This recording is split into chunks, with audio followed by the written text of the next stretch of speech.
to A1R Psychic Radio, Earth's #1 psychic radio network, and watching Moonstruck TV, Enlightening Television. Welcome. Time for the Ask Rebecca radio show with Rebecca Russo. Live from AskRebecca.guru. Connect direct. In North America, dial 888-454-2751. In London, 20-3519-2158. In Sydney, dial 02-8488-3147. Or online, contact us through our Facebook page, facebook.com/psychic radio. Or one of our websites, askoneradio.com or moonstruck.tv. This is the Ask Rebecca radio show on A1R, the Ask One Radio Network. Hi, everyone. Welcome to the Ask Rebecca radio show. Thanks for joining me. I hope everyone is doing okay. It's been a very intense week with highs and lows mentally, physically, and emotionally. I feel everyone has been really busy with day-to-day life and needing to make decisions, all while reevaluating past choices or buried emotions. So before we get into the energies that you can expect for the month of March, the new 28-day moon cycle, and the week ahead, let's do a moment of Zen to clear some of the denser energies that you've been working through over the last week and integrate the new energies you'll be working with over the next few weeks. So close your eyes, open your palms, and allow yourself to be open to receive. I'm going to be connecting with your higher self and calling on your team of guides to help energetically clear any blocks, emotional residue, and or negative attachments in your physical body and light bodies. This will help raise your vibration, expand your consciousness, and increase your awareness in order to help you prepare your soul for ascension and the energies over the next several weeks. Take a deep breath in through your nose, then exhale through your mouth and allow your body and mind to relax more on each exhalation. Continue to breathe this way until I tell you to open your eyes.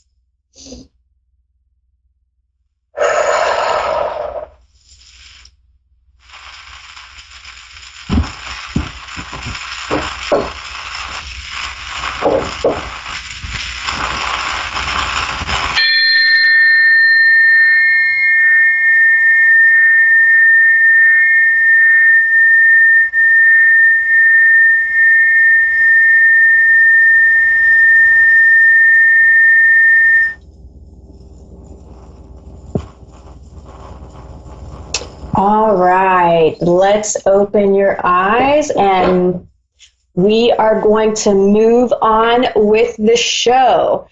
All right, so we are officially in March and still in Mercury retrograde until the 10th, with the post-shadow lasting through to March 20th. The emotional energies you've been feeling will be lasting through March, but the intensity will get balanced out by Mars and Venus in Earth signs. You'll continue to see a combination of seeds planted from the past sprouting and perhaps some unresolved things needing to be healed. And this month is also very much about needing to take action to manifest the things that you want in your life. It's so important that you take action steps. And sometimes we don't know what action step to take. That's okay. In those moments, maybe it's not necessary for you to take an action step, but the action step in itself would be you figuring out what the action step actually entails, right? So sometimes just making a list of things that you want to do and getting things out of your head and onto paper is enough of an action step. So again, it's all about action this month. These are strong possibilities of seeing major manifestations happening, especially if you are taking action steps in your life. Yet at the same time, you could still see some challenges arise, along with the need to just do some housekeeping or maintenance work to keep things running smoothly in your life until you feel guided to take real action, right? So sometimes it's just kind of maintaining, figuring things out, nurturing yourself, working through any kind of emotional blocks. Just doing that sort of action work will help you. This month is also the astrological new year during the time of the new moon. right around March 24th, depending on where you live.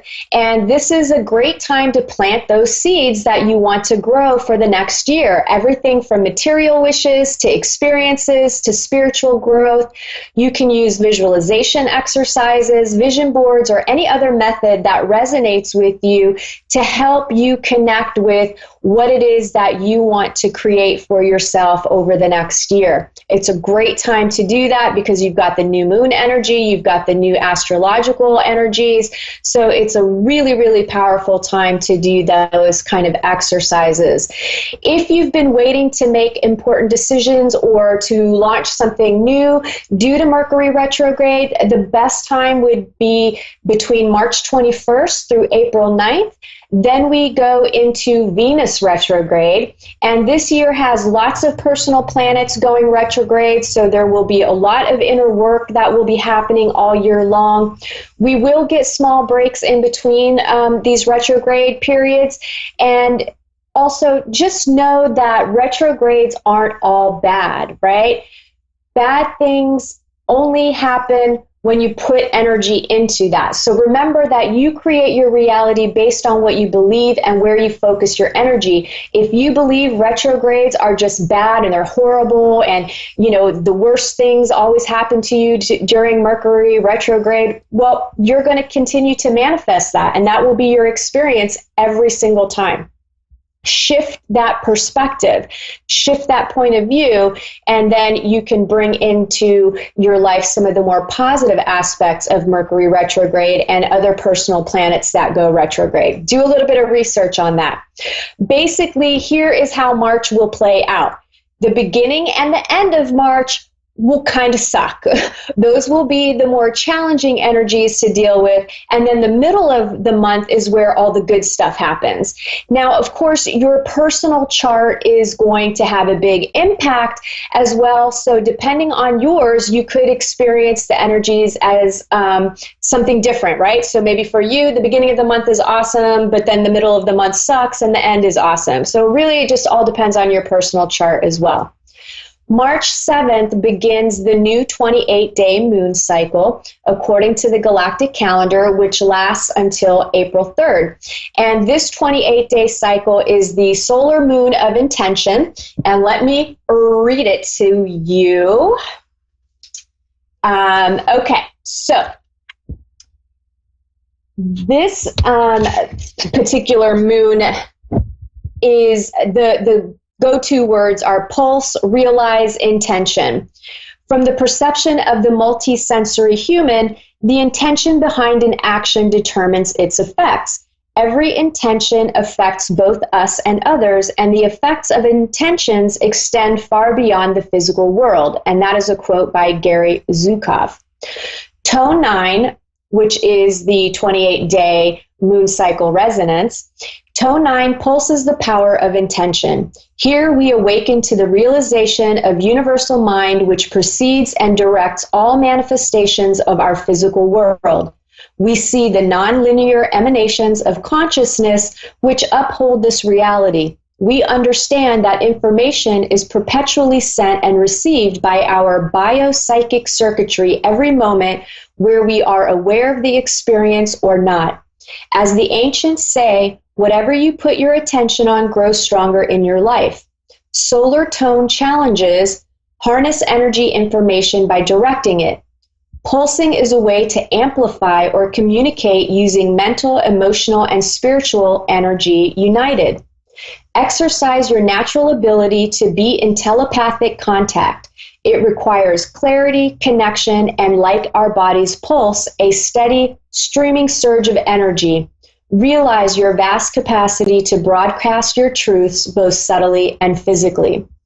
So that is really what you're going to be experiencing throughout the month with all these other planetary alignments and everything else that we've got going on. So it's going to be a crazy busy month of all sorts of action that's going to be happening. Lastly, before we get into the weeks ahead, we also have galactic portal activations on March 8th, 10th, 29th, and 30th. And these activation days invite you to enter gateways of expanded consciousness and amplify your awareness of energy flows and information exchange. And this, again, is tied right into manifestation and where you're putting your focus and your energy. And you can do a little bit of research on manifestation to kind of help guide you a little bit better. Okay. This week's intuitive messages will be for the next couple of weeks, since I will be unable to do the show live again until the end of March. So here's what you can expect from tonight, March 5th, through to March 26th as an overall theme, and then areas of love, work, finances, health, and spirituality. General themes. You could feel more sensitive and vulnerable than usual. Remember, there's going to be some high emotional days. Use them to your advantage, though, especially if you're artistic and creative. Use the fuel to create, visualize, and manifest. And this energy, too, is really great for probably having very vivid dreams. You will also be able to program your subconscious mind, which is really what creates your reality, when you lay down at night to go to sleep.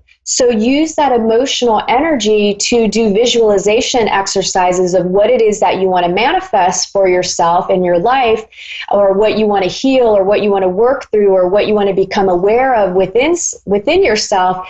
And if you do that as you're falling asleep, you're going to automatically program your subconscious mind, and you'll start to see these things play out in real time.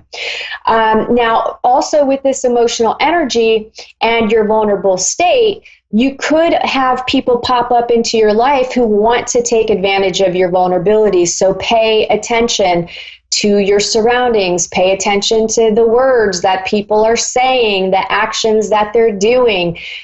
Really be present in the moment so that you can be aware of if someone is trying to take advantage of you. There could be major challenges around emotions, romance, and financial security. At the same time, there will be innovative solutions to make life better.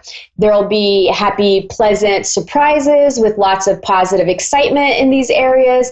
But again, there could also be drama, completion, fruition in health, work, love, pets, and your daily routine.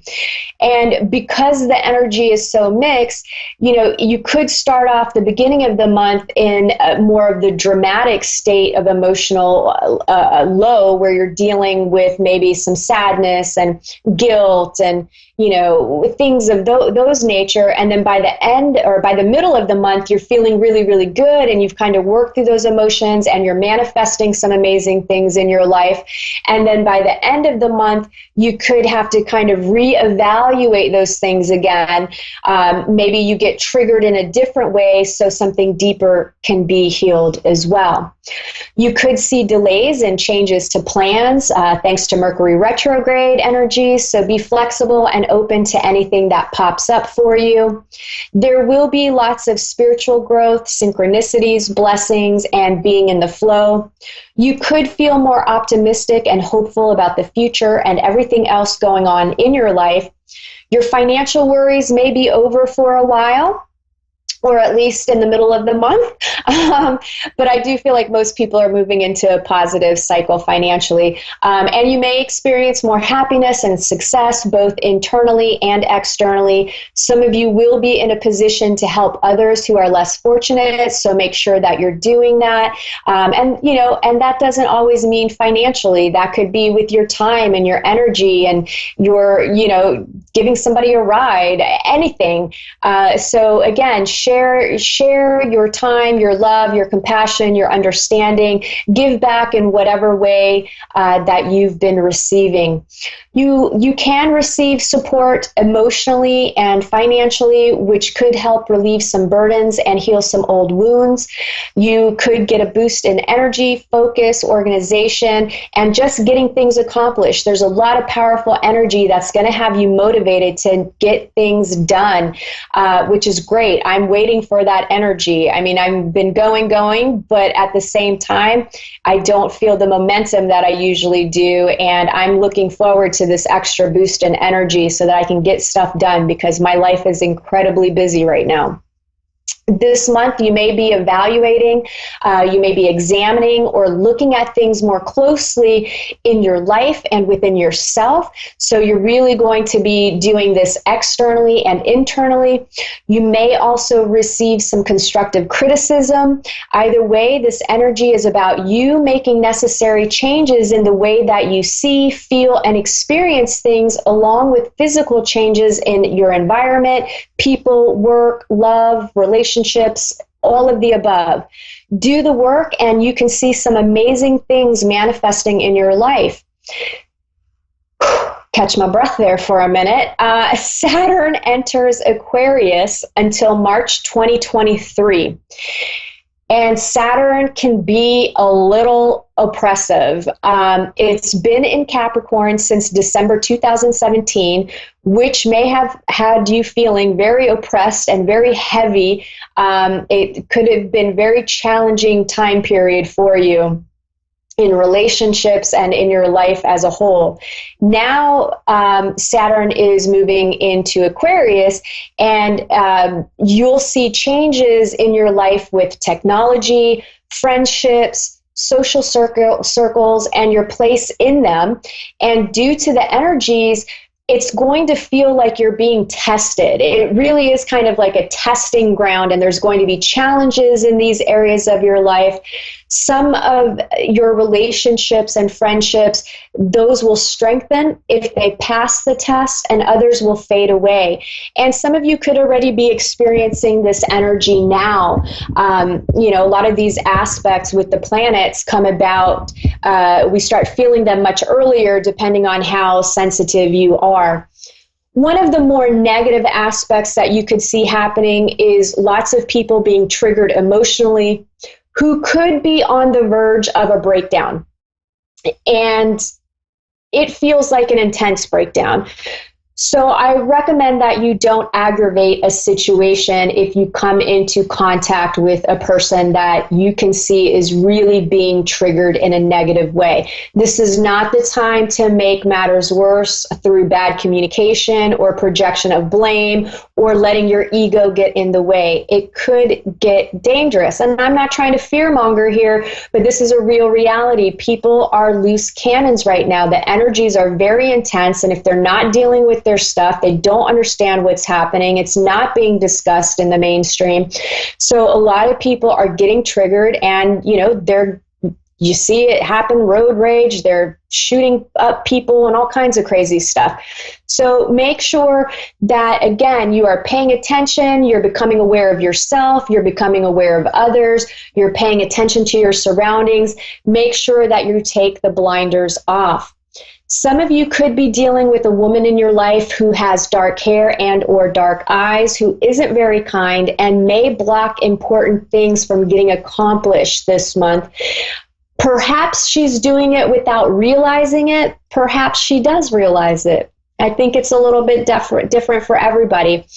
For others, this could manifest through stumbling blocks created by other people. And then there's another group of you that you are the ones creating these blocks, right? You're the one creating your own stumbling block. My gosh, can't talk. Check in with yourself. Do you behave in ways that people find rude or harsh? Are you self-sabotaging without realizing it? If you don't know, ask someone who will be honest with you and tell you the truth about what they see or how they perceive you. It's better to know than be in denial, right? You want to be working on yourself. It's a very important time to be doing this. This is all part of the ascension process that I've talked about before.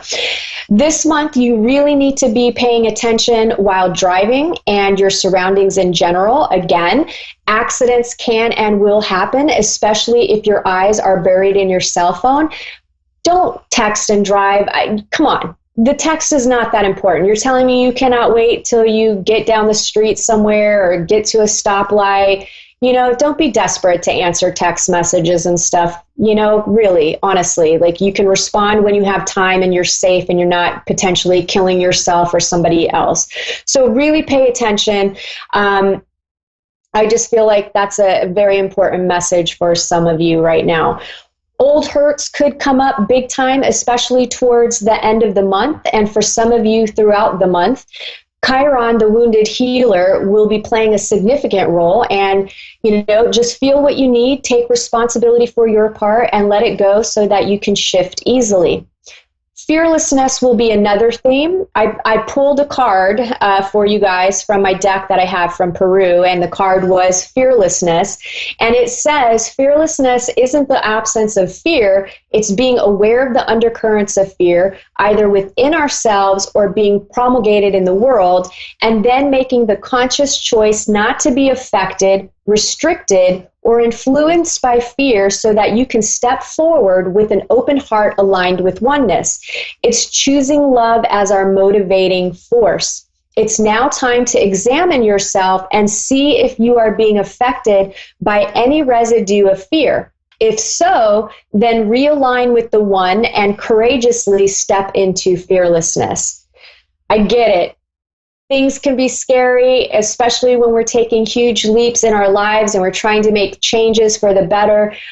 Fear comes along with that, right? But again, let it motivate you to your greatness, and focus on love, and just realize that there is a solution for every problem that you have. There really is. You just have to want to have a solution or find the solution. So yeah, work through that fear, guys. It's not as bad as you think. The advice coming through for the month is to choose your battles wisely.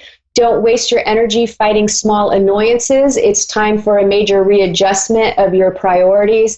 And obviously that's what the energies point to. And that's what they're going to continue to point to, is us really having to make changes and readjustments in our lives and figuring out what our priorities are. Work, for those of you that are employed, some of you can expect a change for the better in your situation and your pay. You'll have a lot to be grateful for. On the other hand, some could experience communication problems at work between people and computers. So it kind of feels like maybe data issues in the computers. And then with people, it's just misunderstandings, misinterpreting things. Basically, it's the information that's being shared could be misunderstood or misinterpreted.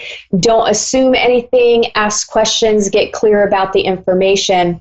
Work, for those of you that are looking for a job hunters, I feel the same holds true for you with information being misunderstood or misinterpreted in an interview. So make sure that you're asking questions and make sure you have clear answers to questions that the interviewer may have for you. Some of you will be finding and or starting new jobs this month. I feel lots of positive energy surrounding this.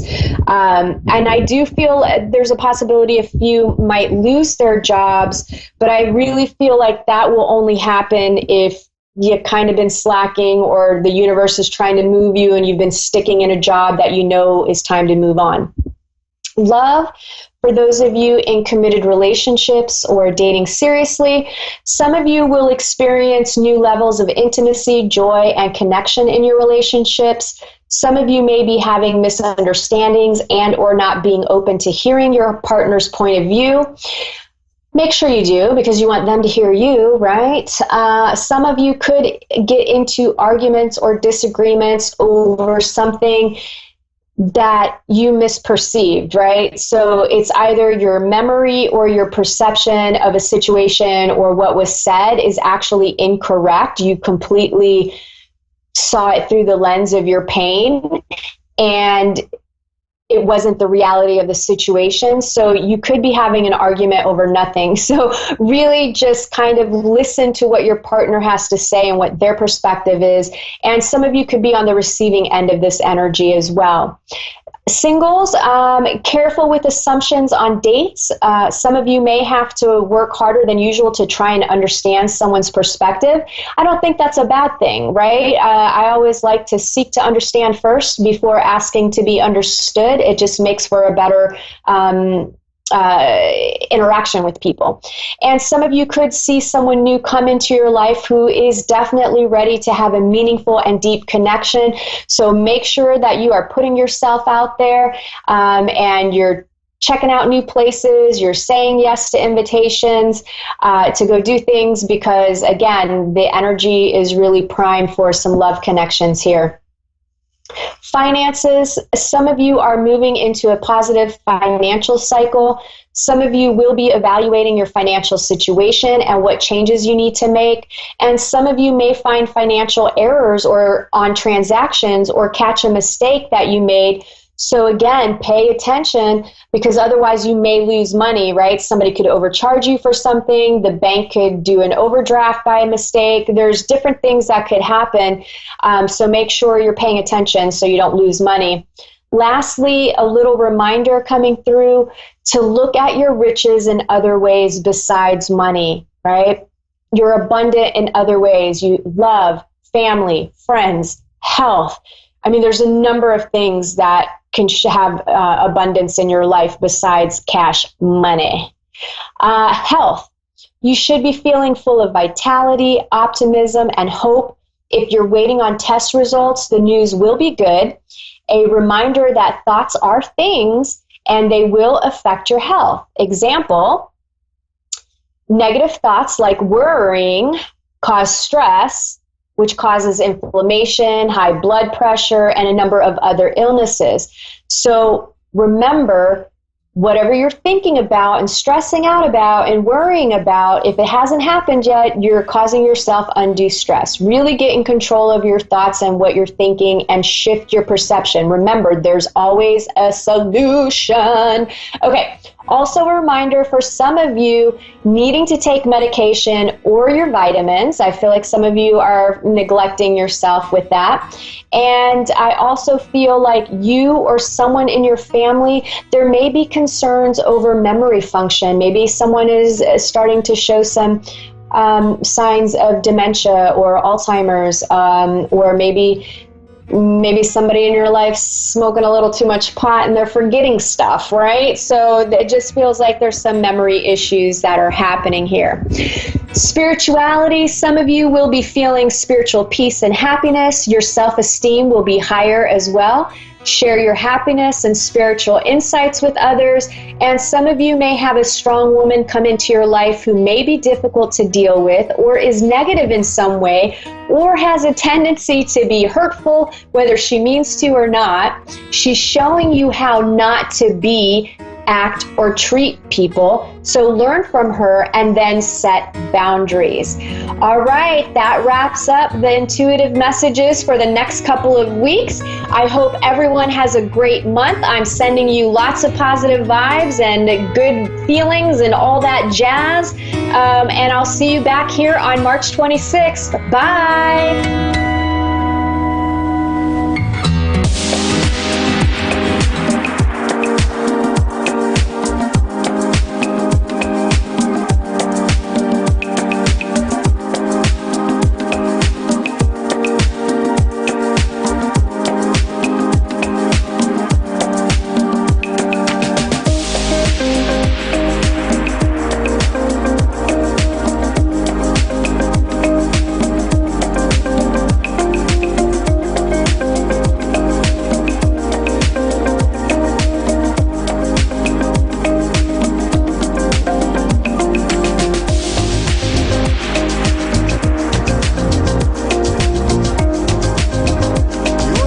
To A1R Psychic Radio, Earth's #1 psychic radio network, and watching Moonstruck TV, enlightening television. Welcome. Time for Amanda Hall Psychic with Amanda Hall. Live from AmandaHallPsychic.com.au. Connect direct. In North America, dial 888-454-2751. In London, 20-3519-2158. In Sydney, dial 02-8488 888-3147. Or online, contact us through our Facebook page, facebook.com/Psychic Radio. Or one of our websites, askoneradio.com or moonstruck.tv. This is Amanda Hall Psych on A1R, the Ask One Radio Network. Welcome to A1R Psychic Radio here on Moonstruck TV with Amanda Hall Psychic all the way from the Gold Coast here in Australia on this beautiful morning here. We're getting ready for another weather event. We're going to get some rain this time just for a change. We've had bushfires, we've had droughts, we've had just about everything. So I hope wherever your little part of the world is that you're feeling happy and blessed and really sort of excited to see what the next week is going to bring. I know that there's so much doom and gloom out there at the moment with the coronavirus and everything else, and I'm not underplaying that. That is really a very, very serious event that's gripping the world at the moment in a lot of uncertainty and a lot of fear. But I'd like to sort of try and put some positivity into the next half an hour for you and bring some sunshine into your life, because I think we all could do with a little bit of positivity and a little bit of brightness in our life to sort of say we can just exhale and just enjoy the next 30 minutes. So that leads me to the Secrets of Tarot card of the week this week, which is actually the Sun. And I thought this was a really positive start when I drew that card this morning. I thought, isn't this amazing? It's exactly how I want to take the show this week, to bring some bright, positive sunshine into our lives and sort of say that we've all got something really positive to look forward to over the next 7 days. The Sun card is the card of marriage. Now, when we use the word marriage in tarot, we do actually mean that legal thing that, you know, people used to go to a church or go to a registry office or, you know, down to the city hall or whatever and actually get married. That's what it means. It's not the modern version of let's just sort of live together or let's have a hand fasting ceremony. It does actually mean marriage. It can also, the secondary meaning of this card is happiness and bright prospects. And I think we can all look forward to a little bit of happiness this week and hopefully some bright prospects as life starts to unfold in a direction that we want it to, that we've all been working hard towards this year, into bringing some more positivity into our lives in a way that we can sort of start to share the rewards that's happening this week also. So it's a very, very interesting week astrologically. I think we'll move into that next. We still have Mercury, the planet of communication, going retrograde or backwards at the moment. And I don't know about you, but I've had my fair share of Mercury playing his little fun games. And it's interesting when you don't have the internet for a couple of days, how you realise that how much of your day-to-day life focuses around the internet. And I didn't have it for a couple of days last week. You would have thought somebody had cut both my arms off. I really did feel quite isolated from the rest of the world because everything I went to do involved the internet and I couldn't do that. And that's one of the things that Mercury retrogrades can do. It interferes with our forms of communication. It's times when our computers break down, we have internet problems, our phone doesn't work, our iPad or our tablet or whatever decides to go and have a holiday somewhere else. And it's also the time when people don't have their listening ears on, and it's not the perfect time to sign a contract if you can get away with it, and it's not the time to go and ask the boss for a rise if you can help it. So on the good news of Mercury retrograde is Mercury has only got a bit over a week. It actually officially ends on March 14. Now I'm saying March 14 because that is when Mercury is actually direct, not stationary, not retrograde, not anything. He is actually moving forward. And that's what I like to see, when we can clearly say everything's sort of moving the way that it should. Now, that's Mercury. Now, we still have a plethora of other planets sitting in Pisces at the moment, but the next two are the ones that I really want to focus on this week, because this is what I think is really influencing a lot of us around the world, no matter what your star sign is.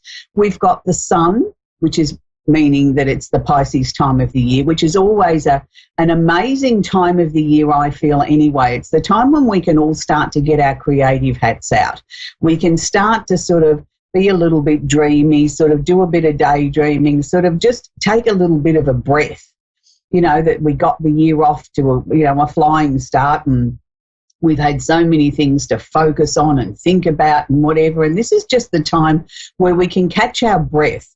And because it is the last sign of the zodiac, it is officially coming towards the end of the astrology year.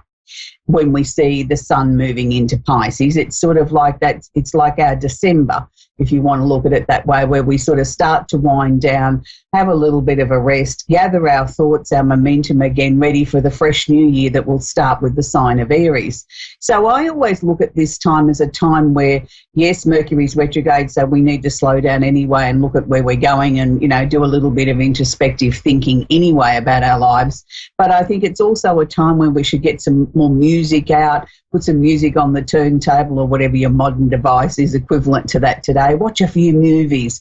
Lose yourself in the mystery and the romance of, you know, a day gone by, a bygone era.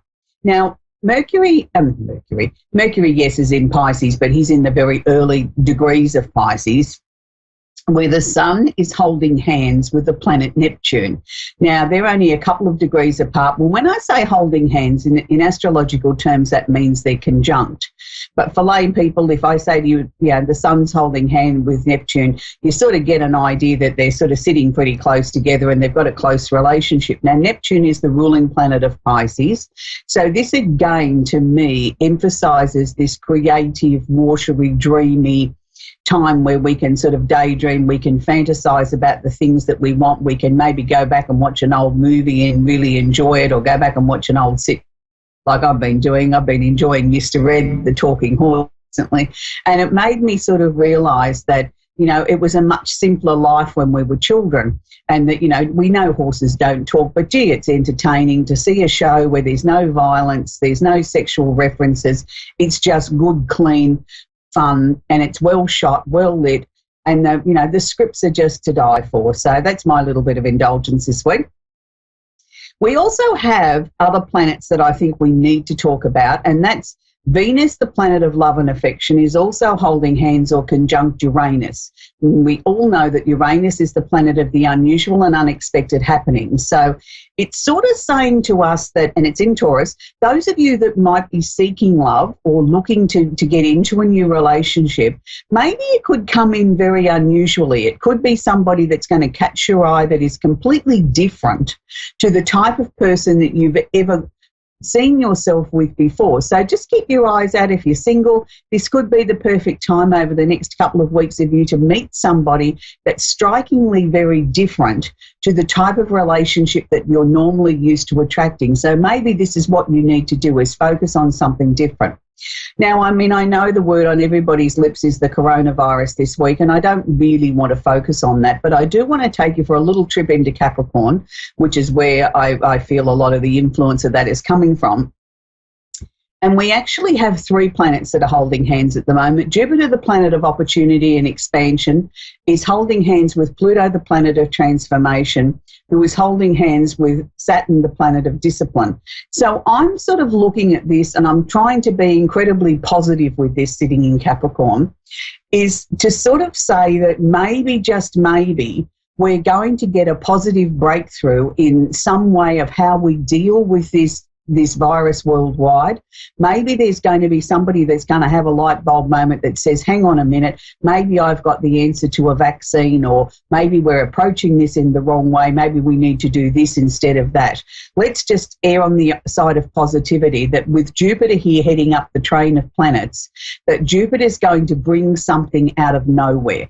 Jupiter's going to be that lucky break that we need dealing with this virus worldwide. So that's my hope for this week on that. So we're going to move to the candle of the week. So obviously the candle of the week this week is going to be our Pisces candle. It's the water sign candle, because we are in the water sign time of the year. So this is the time where I think if you're going to work with the Pisces candle, you start to write your dreams or your daydreams down of things that you would like to happen coming into your life. And again, burning on a 7-day cycle. I always like to do my candles on a 7-day cycle.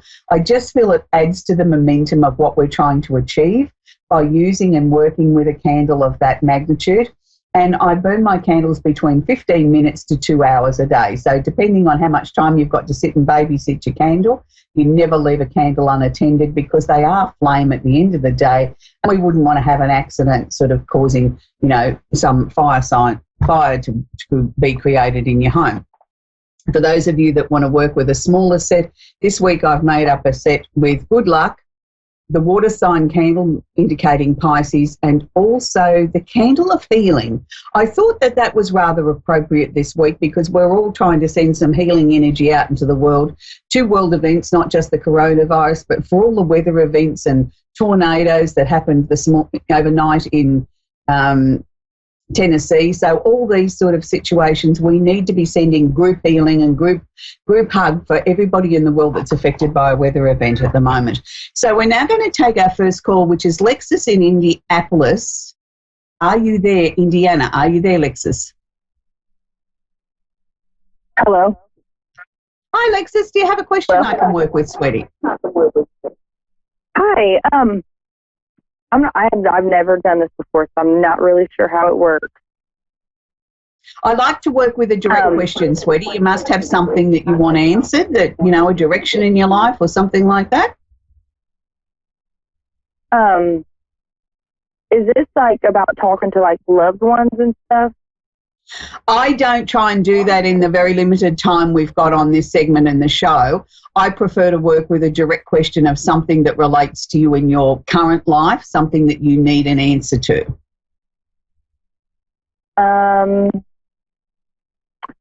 Well, is it like tarot card readings or? Yeah, and it's like if you've got an issue with, you know, should I change my job, or is it time for me to sell the house, something along those sort of lines, because you've got to appreciate we don't have a direct dial link to the other side to just dial up whoever's passed over that you might want to have a conversation with, you know, and most times they're always around us anyway, and they're really not interested in the fact that whether you need to sell the house, you know, like they're more interested in making sure that you're happy. And that you're settled in your life. You know, they're not interested so much into our day-to-day life, more so as they are in our emotional well-being. So is there changes that you've got coming up in your life over the next few months, things that you've been actively working on since about October last year? That's what they're showing me. Since October last year? Yes. I've been having like problems in my marriage. Okay. But did that really sort of come to a head in your mind from about October last year, that this was really becoming a serious issue, that you really needed to sort of sit down and give this a lot more thought, a lot more energy to see where it's going and what to do about it? Well, my husband and I were split up for a few months, and we actually just started working on stuff again in October. Good. So do you sort of feel positive that you've had some breakthroughs there, that some of the issues that brought the marriage to a sort of temporary halt, that we're addressing those now in a very honest, sort of grown-up way? I feel like I'm doing my part, but he's not doing his. Right. But do you think he's really aware of how serious this is? Do you sometimes people don't quite understand the magnitude of what's actually happening. I just sort of feel with him, it's like he doesn't fully understand what you're saying. You know, he says yes, yes, yes. I don't think he does. But doesn't really understand it, like doesn't know how to approach it to make it better. Right. I'm not giving him a free pass. I want to be very clear on that. I just want to help you understand that just because you fully understand the issues and the situations that have brought this marriage to a halt, is that he's not maybe seeing it quite as clearly as you are. So therefore, maybe we've got to approach this in a different way so that we can sort of get some answers out of this. You know, like I still feel there's too much in this marriage to throw it out the window yet. I just wouldn't be sort of ready to call it a day yet. I think, you know, we've still got opportunities here to improve this and to get this marriage back on track in a stronger, better direction than what it was before. And then the two of you will be able to sort of move forward and make other decisions and choices in your life.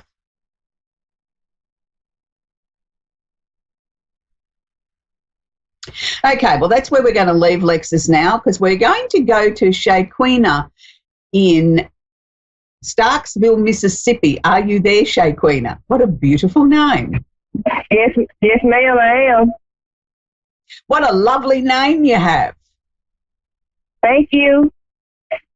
So how can I help you tonight, sweetie? Well, I was just wondering, my question is, like I have recently had my fifth miscarriage. Oh, and sorry. I was just, yes, ma'am, it's a heartache, it's a struggle every time I get let down. Of course. So, yes, ma'am. And I was wondering, will I ever have a successful pregnancy to bring a baby home? Darling, look, my heart goes out to you, and it's always a very difficult thing when we lose a baby, and we always question whether or not there was something we could have done differently. Was it our fault? Was it whatever? I mean, there's a million and one reasons why we don't carry a baby, past a certain point. What I'm being shown is that this wasn't in any way your fault. So I think that's the first thing that you need to let go of. There was nothing you could have done differently that would have given us a different result. For whatever reason, that little one wasn't meant to sort of take breath on the earth this incarnation. They've gone on to angel status, and that's the way I want you to look at that and sort of feel very proud that you were chosen to bring a new angel through. If you can look at it that way, I think then you can take out of your pain a little bit something positive. Now, they are showing me that there will be 2 children.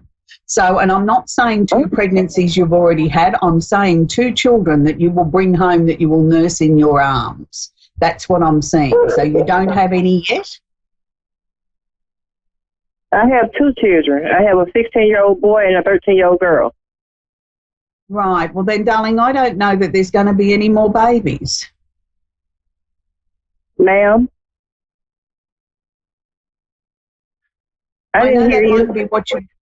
I know that mightn't be what you want to hear, but they only showed me 2 babies that you nursed in your arms. And if you've already had those 2 babies, I'm not sure that there's any more, sweetheart. Oh.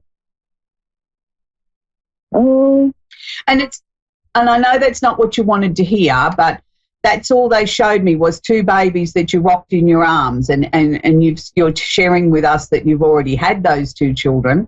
I don't feel there's 2 more to come. Mm-hmm. Oh, Lord. So maybe you've got to. Look, nothing is ever set in concrete. I want to be very clear on that. I just sort of feel for the moment, I think you need to sort of try and put your focus onto something else, to look at something that's positive in your life that you can sort of focus on, that you can feel a sense of satisfaction and joy out of. And the fact that you've got 2 older children, maybe that's where your focus needs to be, that they really need you, that you can sort of show them, teach them skills, tools to take on to their adult life that maybe you wouldn't have been able to share with them if you had the blessing of another little baby to take care of who would obviously monopolise more of your time. So maybe we need to shift the focus back on the 2 children that you've already got. I know you've got an incredibly big heart, and I know that you felt that maybe you were meant to mother another child, but maybe that's going to be in a different sort of role. Sometimes we don't always have to be the one to give birth to another child.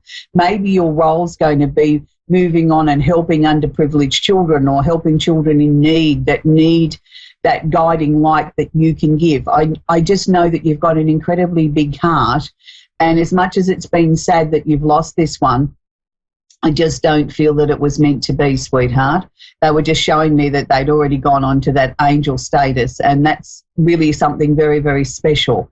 So I hope that's helped you, Shaquina, because I know that you've got a lot more to do with your life over the coming years, and your daughter has got a really creative sort of musical sort of flair around her that I think is going to come to the forefront in the next 6 to 12 months, and that's going to take up a lot of your time.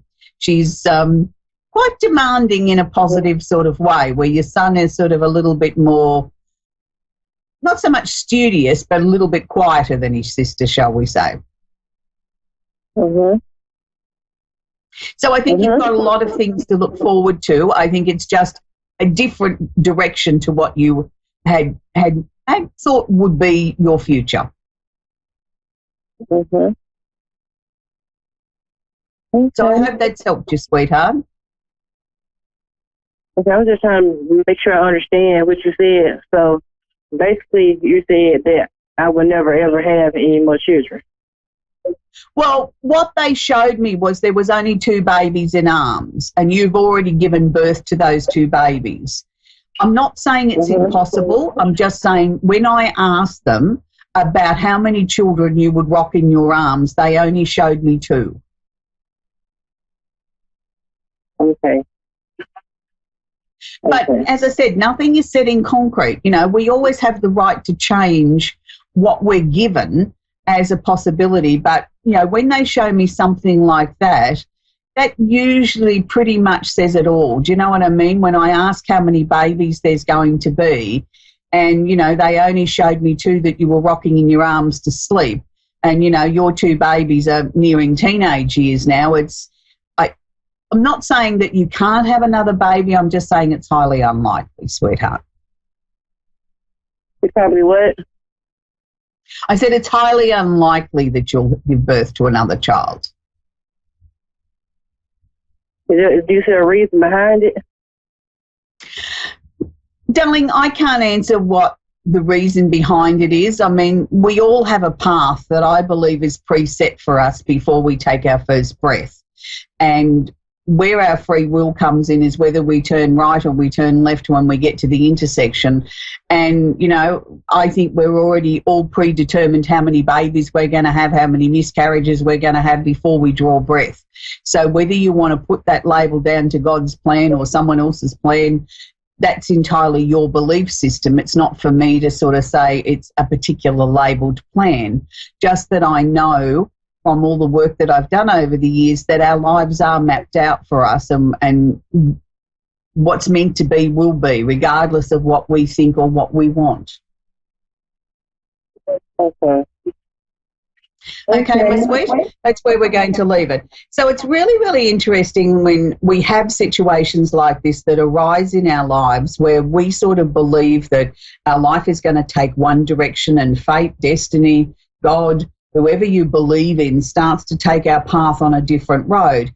And sometimes that can be a bit of pill to swallow, particularly emotionally, when we believe in our heart of hearts that this is the way things are meant to be.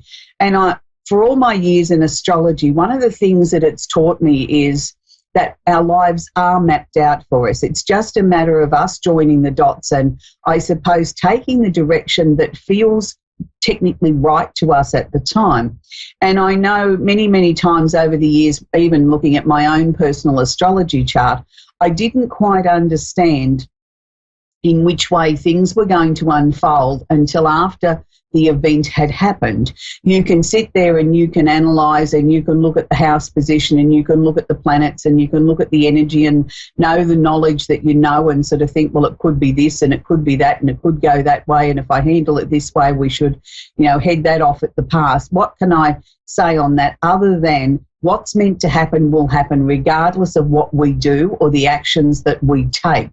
And many, many, many years ago, I thought that I'd headed off a major thing in my chart where I thought that I had done everything astrologically that I was asked to do.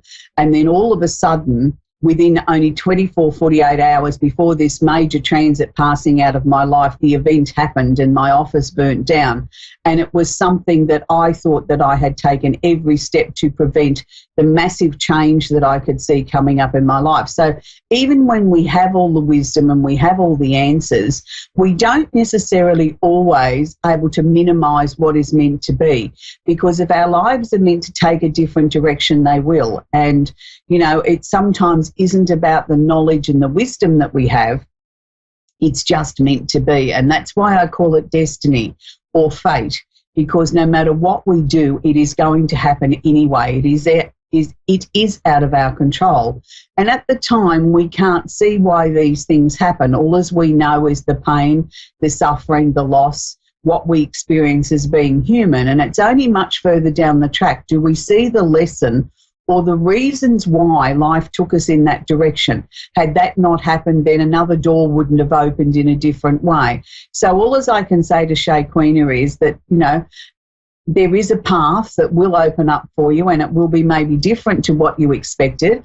And whether you're in the same situation as Shaquina or you're dealing with something else in your life, whether there's been a change or a direction shift that you weren't expecting, just embrace it, go with it, take it hour by hour, minute by minute, day by day. Don't try and make any long-range plans.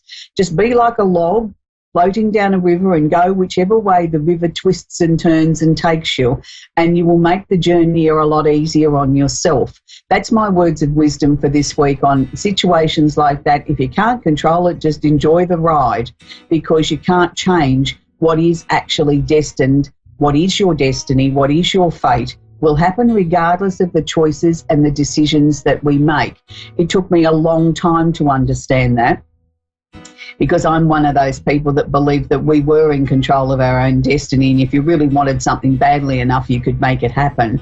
But I've learnt the hard way over the years that there is a higher force, a much more powerful force than me, and just because I wanted my life to be a certain way, it wasn't the way that was destined for me.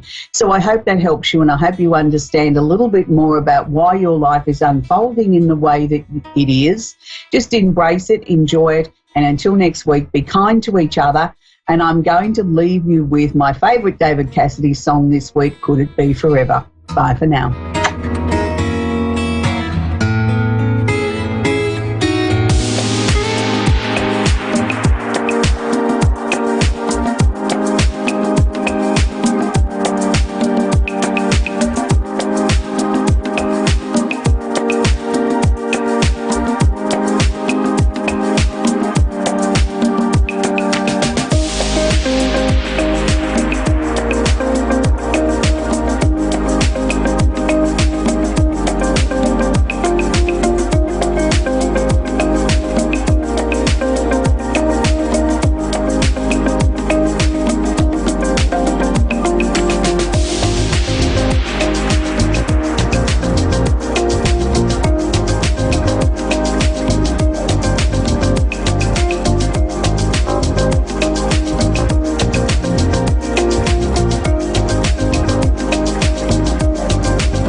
Psychic Radio, Earth's #1 psychic radio network, and watching Moonstruck TV and Lightning Television.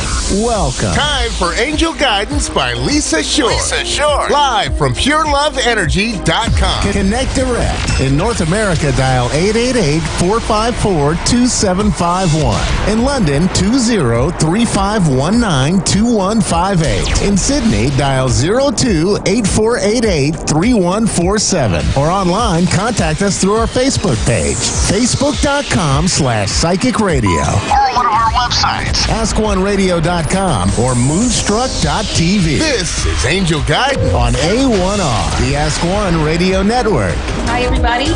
My name is Lisa, and I am your host today on the A1R Radio Network in the 3 o'clock Central, 4 o'clock Eastern time slot on my show, Angel Guidance by Lisa. And I welcome you here today. I hope I can be a bit of a guiding force for you in your lives. Right now, there's a lot going on in the world that's kind of crazy, you know? And even people who work in this industry like I do, someone who helps people feel better through healing or gives them intuitive insight or connects with their loved ones in spirit, even people like us, and there are many of us on this network, still deal with the challenges of everyday life. You know, our lives aren't perfect. We don't always have all the answers for our own lives, you know. It's just something that we have to deal with day to day. And, you know, that's what makes my job so interesting, because usually what I'm dealing with is something that calls into my healing practice other people who are dealing with those very same issues. And so through my learning from Spirit and the way Spirit takes me through circumstances are some of the ways I share with you. And so today is the first week of March. You know, the first day was on Sunday. Today is the 3rd. And usually on the first week of any month, I like to give some insight or guidance. And this month, I'm going to take it a little more detailed. So I actually did readings with a dragon tarot deck just before I came on air.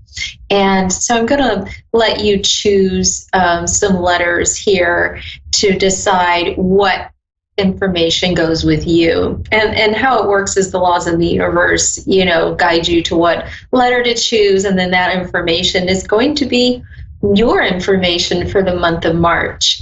And I mentioned my dragon tarot deck. I love dragons. I'm wearing a dragon pendant right now. It's a dragon with wings and a crystal. And I teach about dragons. I work with dragons, interestingly enough, in my healing practice. They are connected to me, and they are very beneficial, light-filled, positive healers. Okay, they're not always what you hear about, you know, in shows like they're evil or not of the highest good. That's just simply not true, because I do work with them and they're very powerful. And so I've just been working a lot with dragons lately, and I thought I'd use my dragon tarot deck. And today I drew cards, and this is for your guidance for March. And I want you to select letter A, B, or C. And so just let your mind sort of get focused on what you want, and then allow a letter to come in, A, B, or C. Whatever letter comes in first is usually the one you want to go with. So I'm going to start with letter A. If you chose letter A, I'm just going to read you this information I got from the reading I did just before. And this is going to be true for anyone who chose letter A. Okay, so this is for the month of March. So for this month, you need to surrender any frustration you have about your progress in relationships, professional life, or finances. So the energy of frustration does not open doors. In fact, it constricts. You know, it just takes that energy, that openness we have, and tightens it up and doesn't allow our good in. So you definitely want to release frustration. Key to dissolving that block or resolving any dilemma is to take a breath and just breathe in and relax and be open and available to the answers that come, because they will. And that allows you to regroup your thoughts, because you want to stay calm in the midst of, especially this kind of energy going on right now in the world. It tends to whip up fear in people, and that is never a positive or easy kind of experience to have. So you want to stay calm. So I want you to know that there is good news coming your way, as the rest of the cards tell us. This month is important for you to have positive expectations for how your life gets sick. So if you're thinking gloom and doom, you're going to start calling it gloom and doom. If you have positive expectations, you're going to start putting out those feelers of energy, and you're going to start pulling in you need to move forward. So you had 3 cards for this month: the Fool, the Ace of Cups, and Eight of Wands. Oh, the Fool card is not negative, okay? It just means, like a newborn baby, you are starting off on a new path, okay?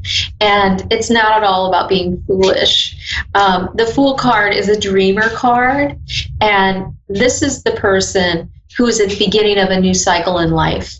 And this person, namely you, will start to see new opportunities that are completely out of the usual way you live your life. So just be open for that, because you're going to have something come around the bend and smack you right in between the eyes. It's going to be something really big. You are thinking about a decision right now to break away from the old way you did things. And you may make sudden decisions that are unexpected by those close to you. And it's never easy to move away from how others see you, but sometimes it's the best way to move forward.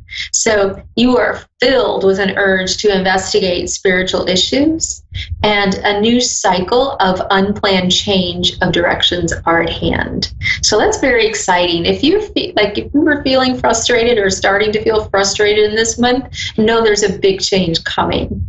So the next card I pulled was the Ace of Cups. And the Ace of Cups is about emotions and relationships and love.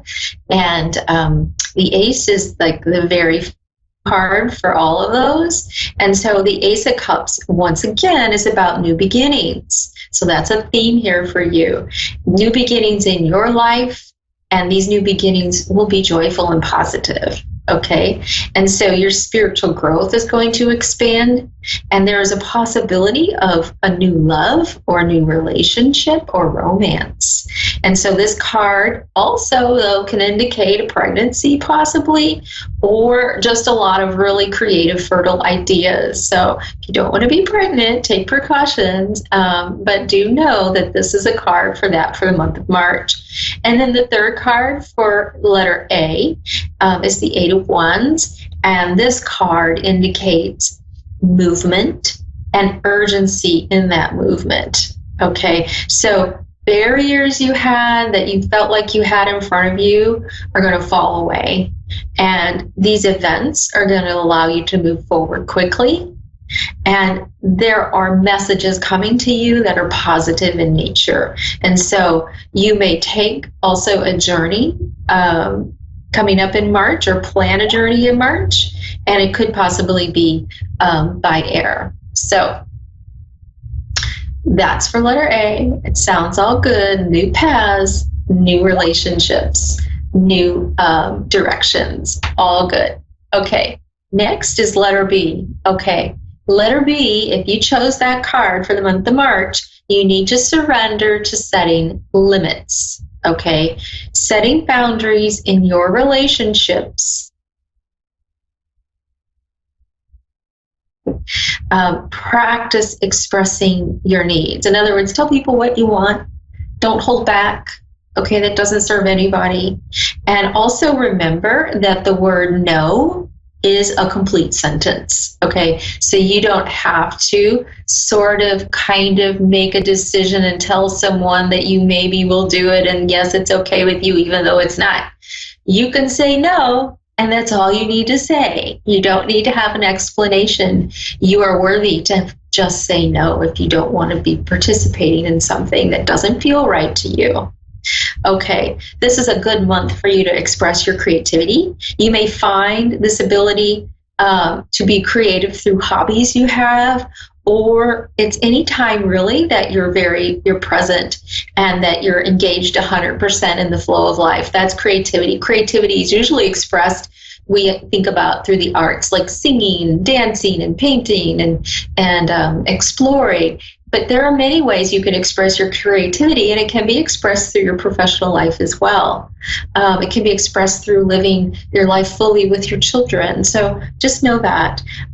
So the cards you have for this month are the Empress, the Magician, and the Lovers. Okay, so you have three major things going on here. All right, this is a big change month for you. So the Empress says that there are unexpected blessings coming your way, and you may receive gifts or possibly a proposal or commitment to a relationship. There's also a time of potential fertility, pregnancy, or a time of creativity in your business or life. So you may travel and enjoy pleasant recreation. When you travel, or social gatherings may be something that you encounter this month that will benefit you right now. You may meet certain people in those groups that would be very beneficial for you and your growth. There is financial security for you, and if you plan and you make commitments, you may be able to recognize that good fortune that's coming your way. Okay, so the next card is the Magician card, okay? If you're letter B, the Magician is about communication.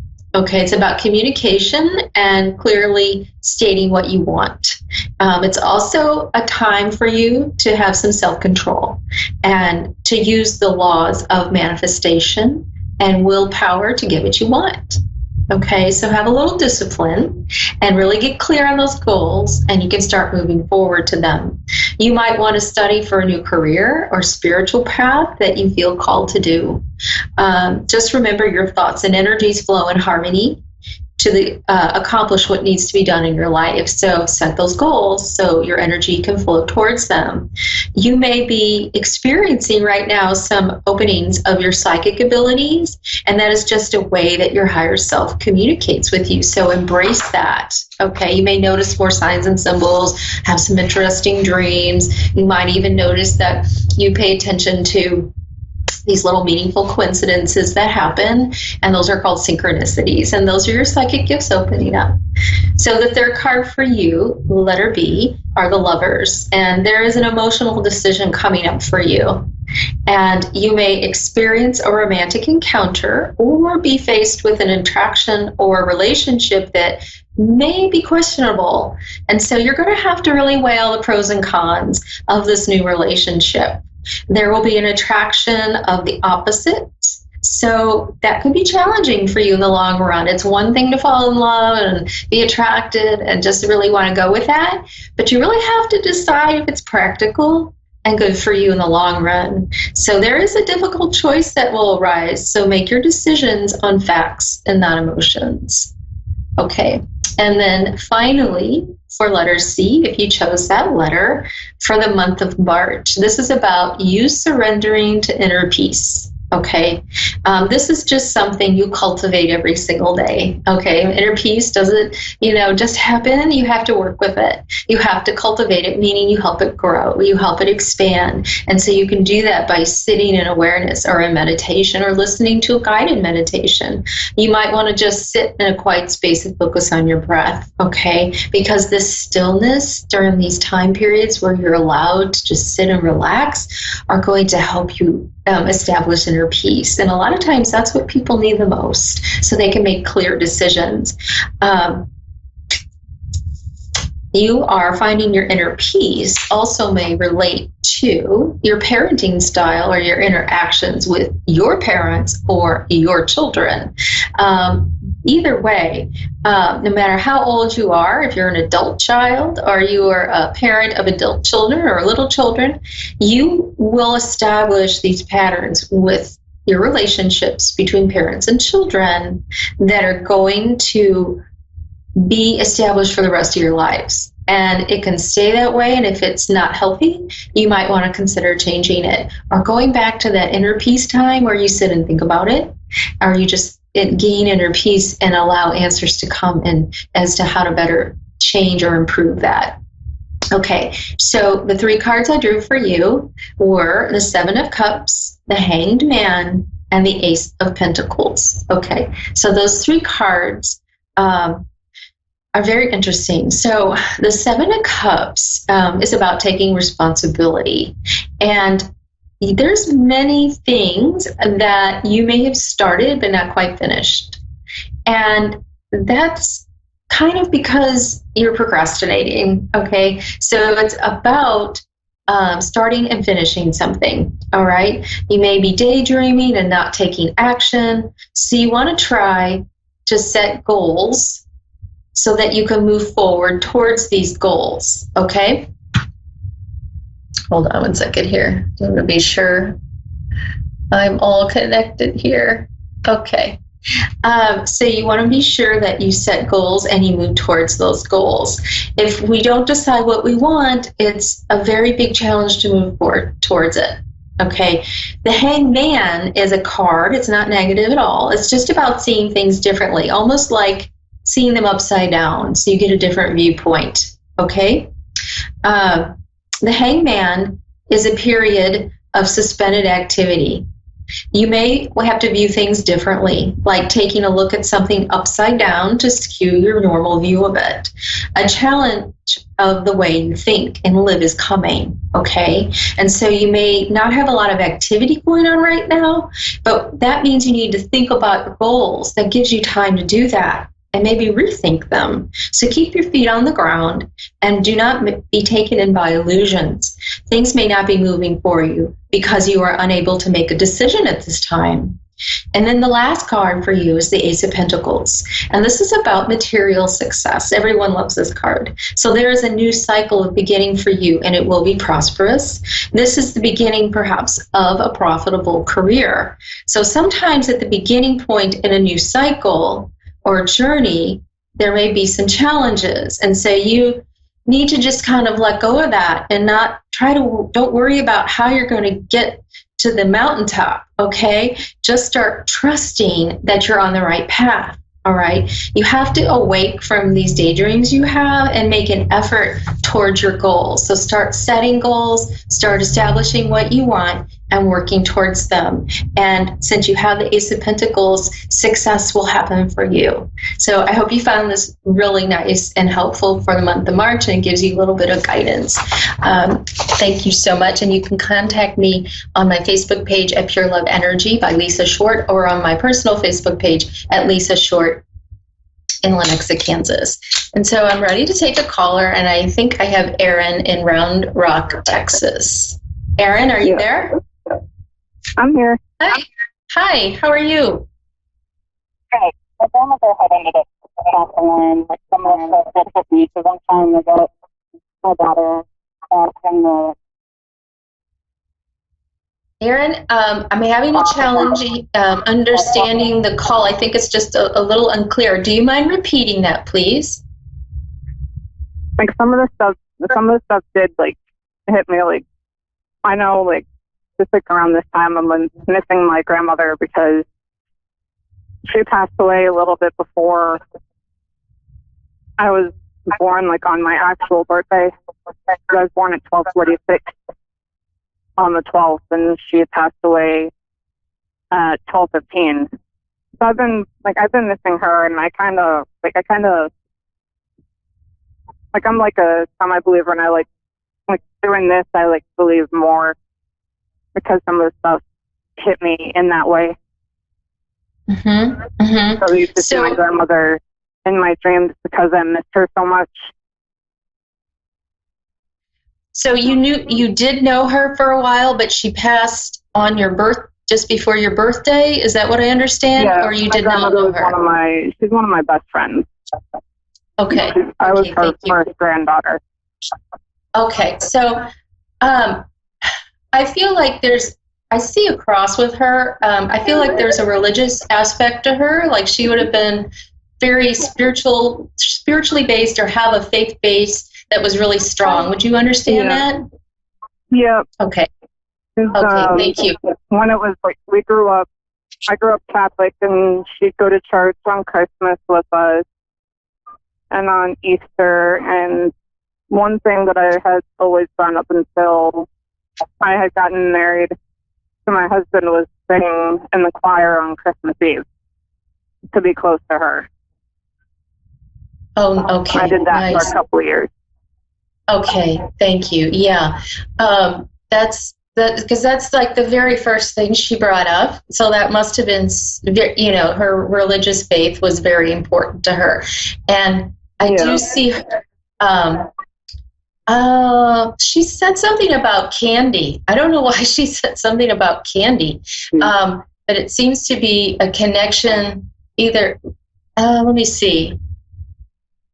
Was there something like she would give you candy? The goals moving forward, like my goal, like my daughter's got autism spectrum disorder, and I feel like she forgot some of the stuff that I've tried to teach her and tried to show her. So we're getting her intake tomorrow for ABA therapy, but the other thing is I want to get my husband on board more with knowing how to do stuff without him getting upset with that stuff. Okay. And so you're... I'm wanting to get him on the same page so that he knows how to deal with her little breakdowns, little spasms that she has through that, like a little things of like not going to bed or not wanting to go to bed some nights. Okay, I see. And then is he willing to work on that? I mean, is that something he knows? Yep. That, he's going to be coming. He's going to be coming tomorrow because he was never usually home for her appointments when she was first in ABA therapy. And then I tried, and I was pretty much the only one doing the stuff because I didn't really know how to explain stuff to him because of my social anxiety. Sometimes I don't know how to explain stuff. I get the words mixed up. I see. Okay. And so tell me your question then.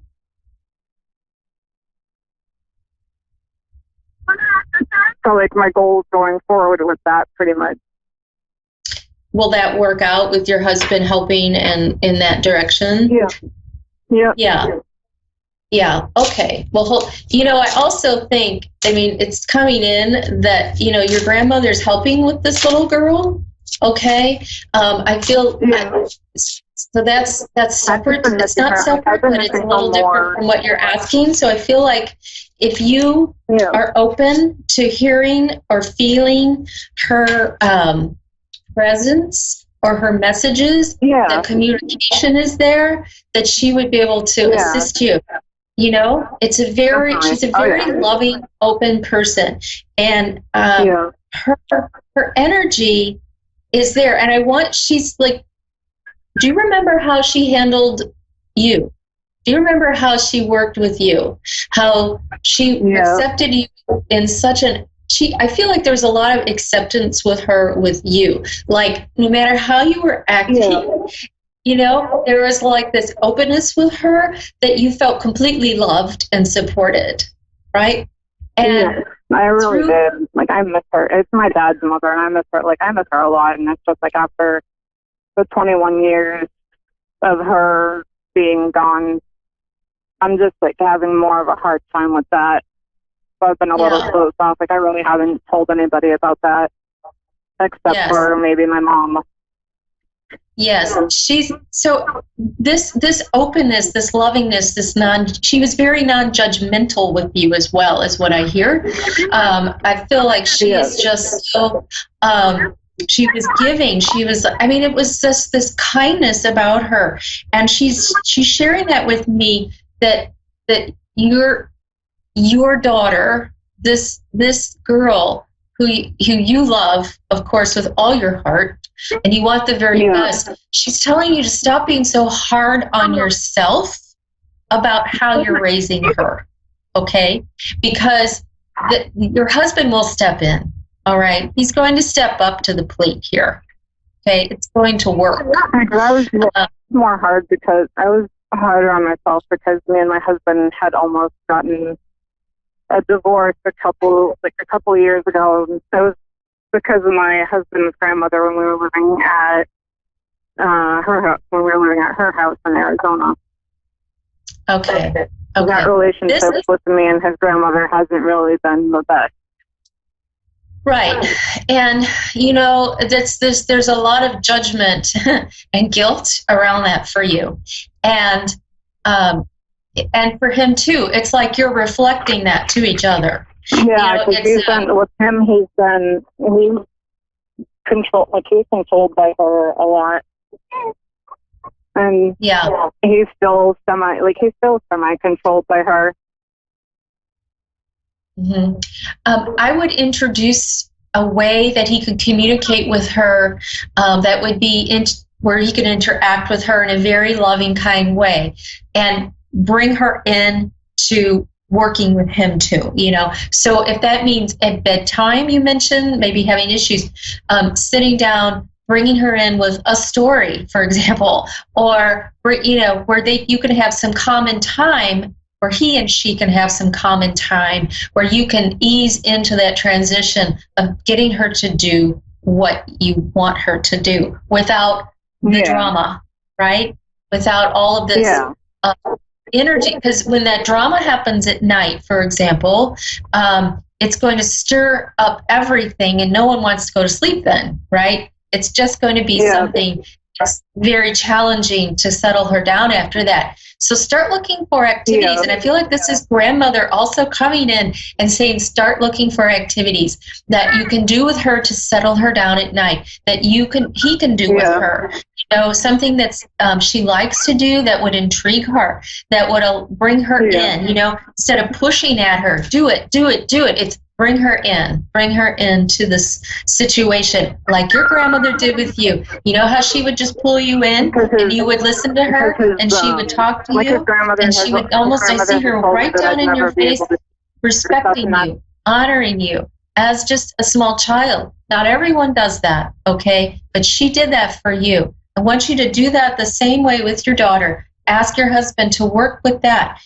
Introduce him to some things that she and he can do together, okay, that will help calm and diffuse the situation before bed. Like I said, reading a story, talking about your day, doing something that's a little bit of a project, coloring, artwork. I don't know what she loves to do, but it's something that wouldn't be like television or video games, you know? It's going to be something that's calming and relaxing, listening to some music together. Just being present with her is going to help her. Making sure she knows she's heard, all right? She wants to be validated, all right? I just want to let you know, Erin, that I appreciate your call so much and that your grandmother sends her her love because she's with you. And speak to her, okay? Send her your thoughts. Ask her for help. I do have to go, but I just want to wish you much love and peace in this situation, okay? Thank you, Erin. Okay, so I just want to let you know, if you would like a mediumship reading or intuitive insight or healing session with me, you can contact me on my Facebook page at Pure Love Energy, my website, pureloveenergy.com, or my personal Facebook page at Lisa Short in Lenexa, Kansas. Thank you so much. Have a beautiful day. Bye-bye.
to A1R Psychic Radio, Earth's #1 psychic radio network, and watching Moonstruck TV, enlightening television. Welcome. Time for Insights into Consciousness with Anna Olson. Live from AnnaOlsonIntuitive.com. Connect direct. In North America, dial 888-454-2751. In London, 20-3519-2158. In Sydney, dial 02-8488-3147. Or online, contact us through our Facebook page, facebook.com/psychic radio. Or one of our websites, AskOneRadio.com or Moonstruck.tv. This is Insights into Consciousness On A1R, the Ask One Radio Network.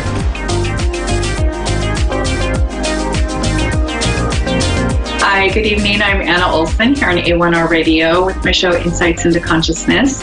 Tonight on my segment, I am going to do another, I guess it would be part 2 on angels and communication with angels. And the person that I've learned the most about angels from is my good friend Karen Hastings. So tonight we wanted to do an online, actually on-air caller, live caller call in, and we're going to do a little bit of like a brush up on what it is that we do when we're talking to angels, what it is that we're looking for, how we communicate with angels, and what this entails.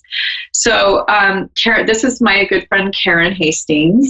And she's an intuitive and a light worker. So I just had a few more questions. I know we had her on a couple of weeks ago, and I just really wanted to just kind of delve a little more into what the angels' jobs are and some of the names of the angels so that more people can learn about how they can utilize the service of the angels. And the more that we learn about anything spiritual, the more that we can ask for guidance or help spiritually from angels, guides, and what have you. So we're just going to delve a little bit into what types of angels there are, what it is that we do to communicate with them, and what that looks like. So how are you doing tonight, Karen? I'm doing good. How are you? Great. I'm doing fantastic. So basically the first thing that we wanted to go over was how do angels communicate with us, or how do we communicate with angels?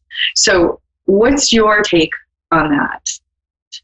Well, what I do personally is I just pray, and I try to become very still and quiet, and from there I just put out my intentions, and then usually they will come back and they will tell me what they want me to do. I usually start writing just anything I feel or hear, and I just keep writing and writing and writing, and then usually at the end of that writing, which I don't know what it says until afterwards, I'll pull a card, and it always is spot on.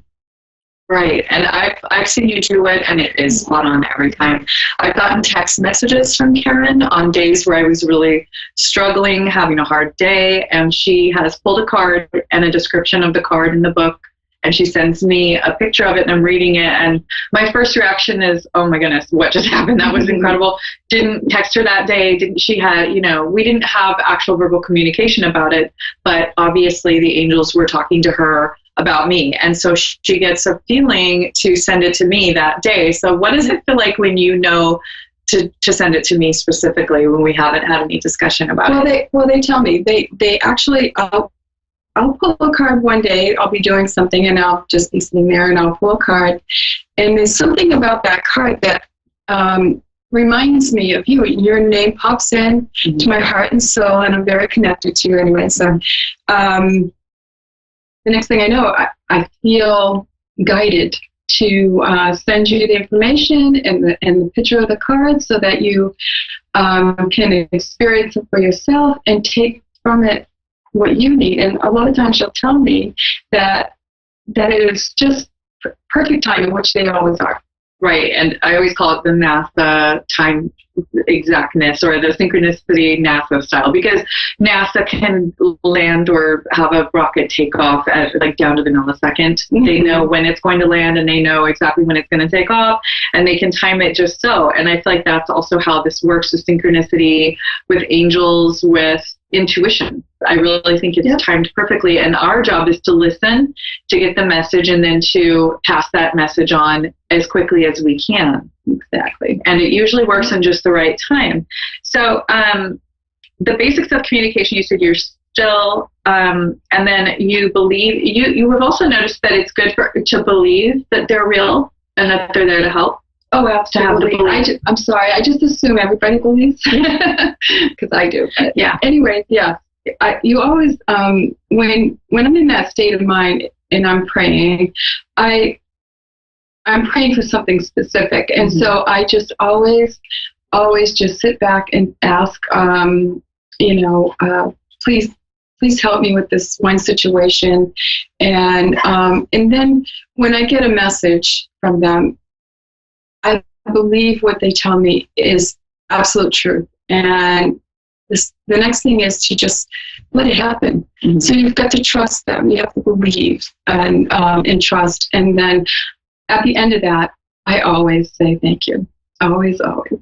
I remember that. Yeah, I just started thinking the spirits that have come through when I do medium readings too. Mm-hmm. And it's really a good practice, I think, to have, because the more grateful we are for it, the more that we can be humbled and realize that it's really, we're a conduit, we're a receiver. We definitely do a lot of the work, but really we're just interpreters and passing along a message from them. Messages. Right. Definitely messengers all the time.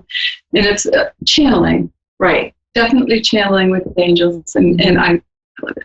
Me too. It's incredible to see the effect. And I think sometimes the first part of it is to be brave enough to go ahead and convey the message to people, because sometimes it can be a little bit nerve-wracking, right? When we have this message and we're like, okay, I know that I'm getting this from a higher being or from spirit. I call it spirit. It can be from an angel. It can be from, some people call it the spirit, the Holy Spirit, or spirit of a loved one.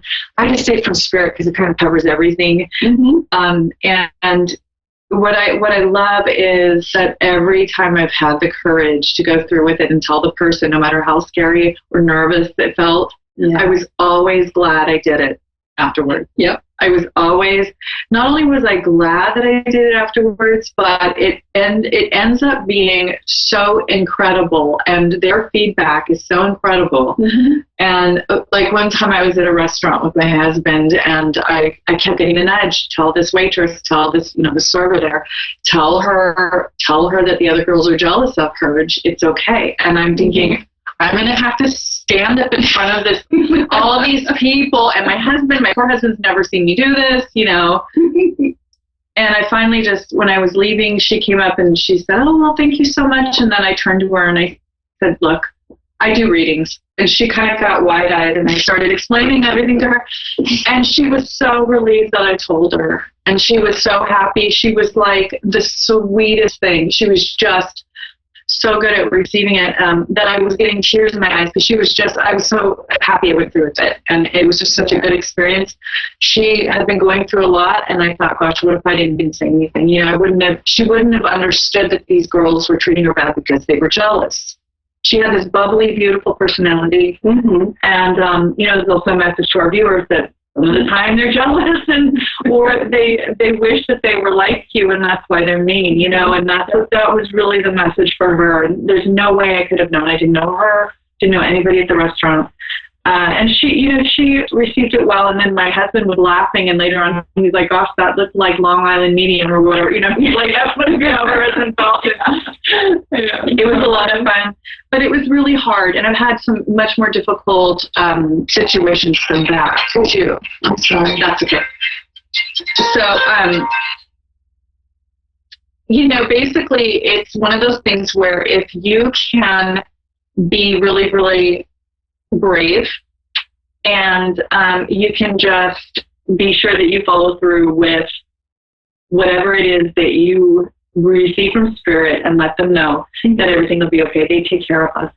They make sure we're safe, because we're just there to help them keep other people safe and to help guide other people. Mm-hmm. So we do have a caller named Dina on the line. Dina, are you there?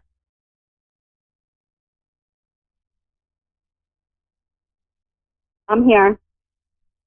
Dina from, hi, how are you? Good. How are you? Doing great. So my friend Karen here, we were going to do an angel reading for you tonight, and we were going to pull a card for you. Is there a specific question or a topic that you would like to focus on tonight?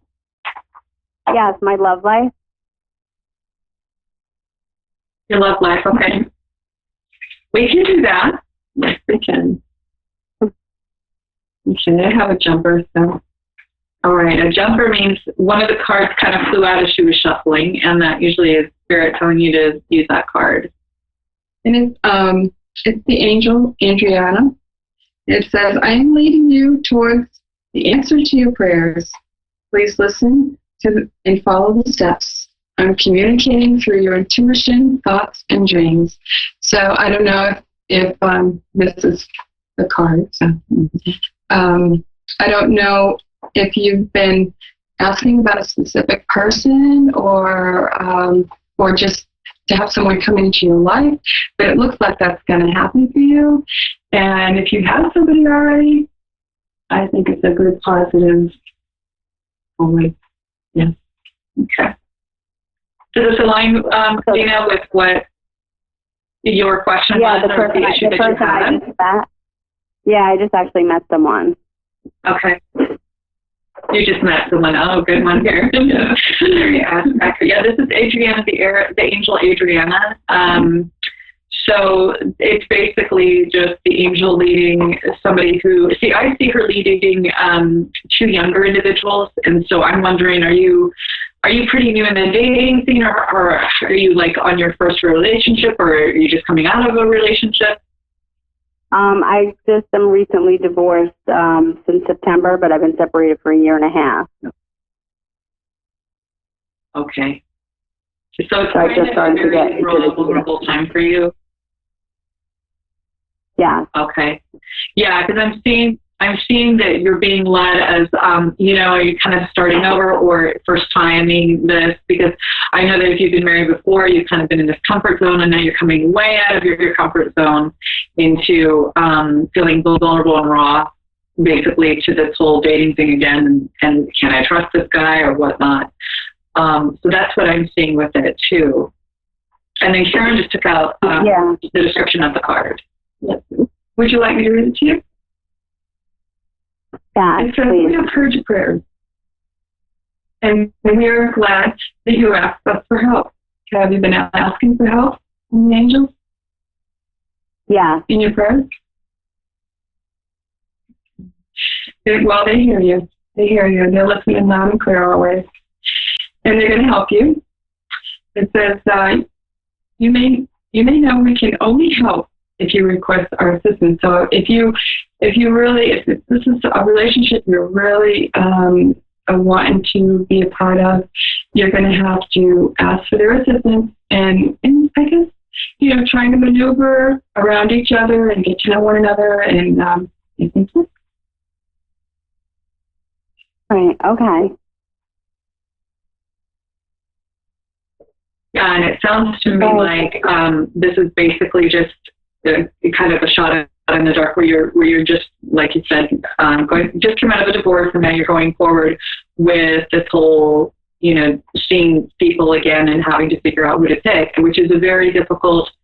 It can be a difficult or compromising position to be in when you're trying to figure out who you can trust now and who you'll get along with and who's compatible. Right. It's basically just, now's a good time to really pray and keep asking for that guidance and that you're getting it. So Karen is basically confirming that you have been getting the correct guidance. I really like a lot of the new research also with attachment styles.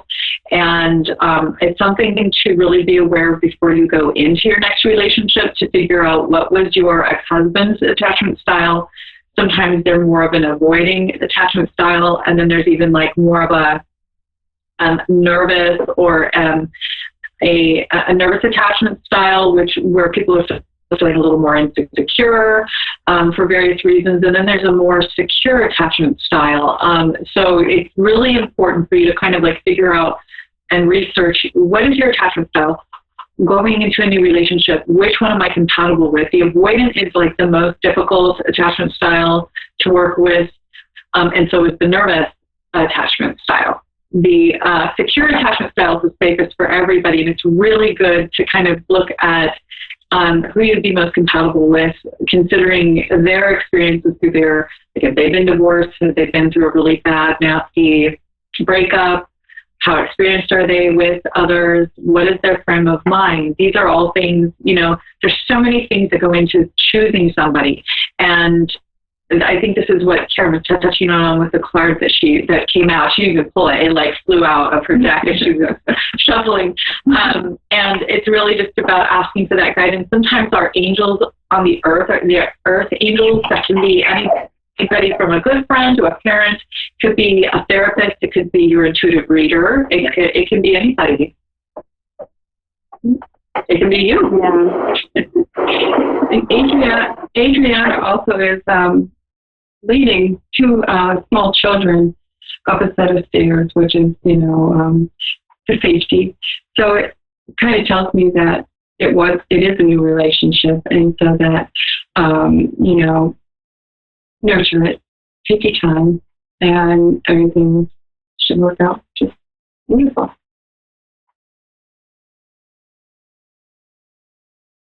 So, Dina, do you have any other questions? Is there anything else that you'd like us to touch on? I'm a single mom now, and my ex left me with nothing, so I'm working really hard and just wondering if I'm going to be successful in my career. Okay, that's usually a question after divorce is the financial. So, I if you want to flip right hard, you can, but or whatever you want to do. But I am feeling like you are going to need probably about 2 years or so to really get established and just to get used to this new lifestyle. I think you're already, kind of starting that now, but that you'll need about 2 years to really getting your footing and to feel really stable in doing what you're doing. I think your career will go well, but like anything else, it'll take a little bit of time. Right. Okay. Thank you so much. It's like anything else. It's like you're welcome. I also want to let you know that I heard yes, yes, yes. And that's usually how they communicate with me. They always say things in threes. So, yes, yes. Okay. Thank you. You're welcome. Thank you so much for calling in, Dina. And, you can reach me anytime. My website's at the bottom. It's AnnaOlsonIntuitive.com if you'd like to reach me or get another reading. And I'm also at Anna Olson Intuitive on Facebook if you'd like to reach me there. You can also reach me through A1R. Any of those ways will work.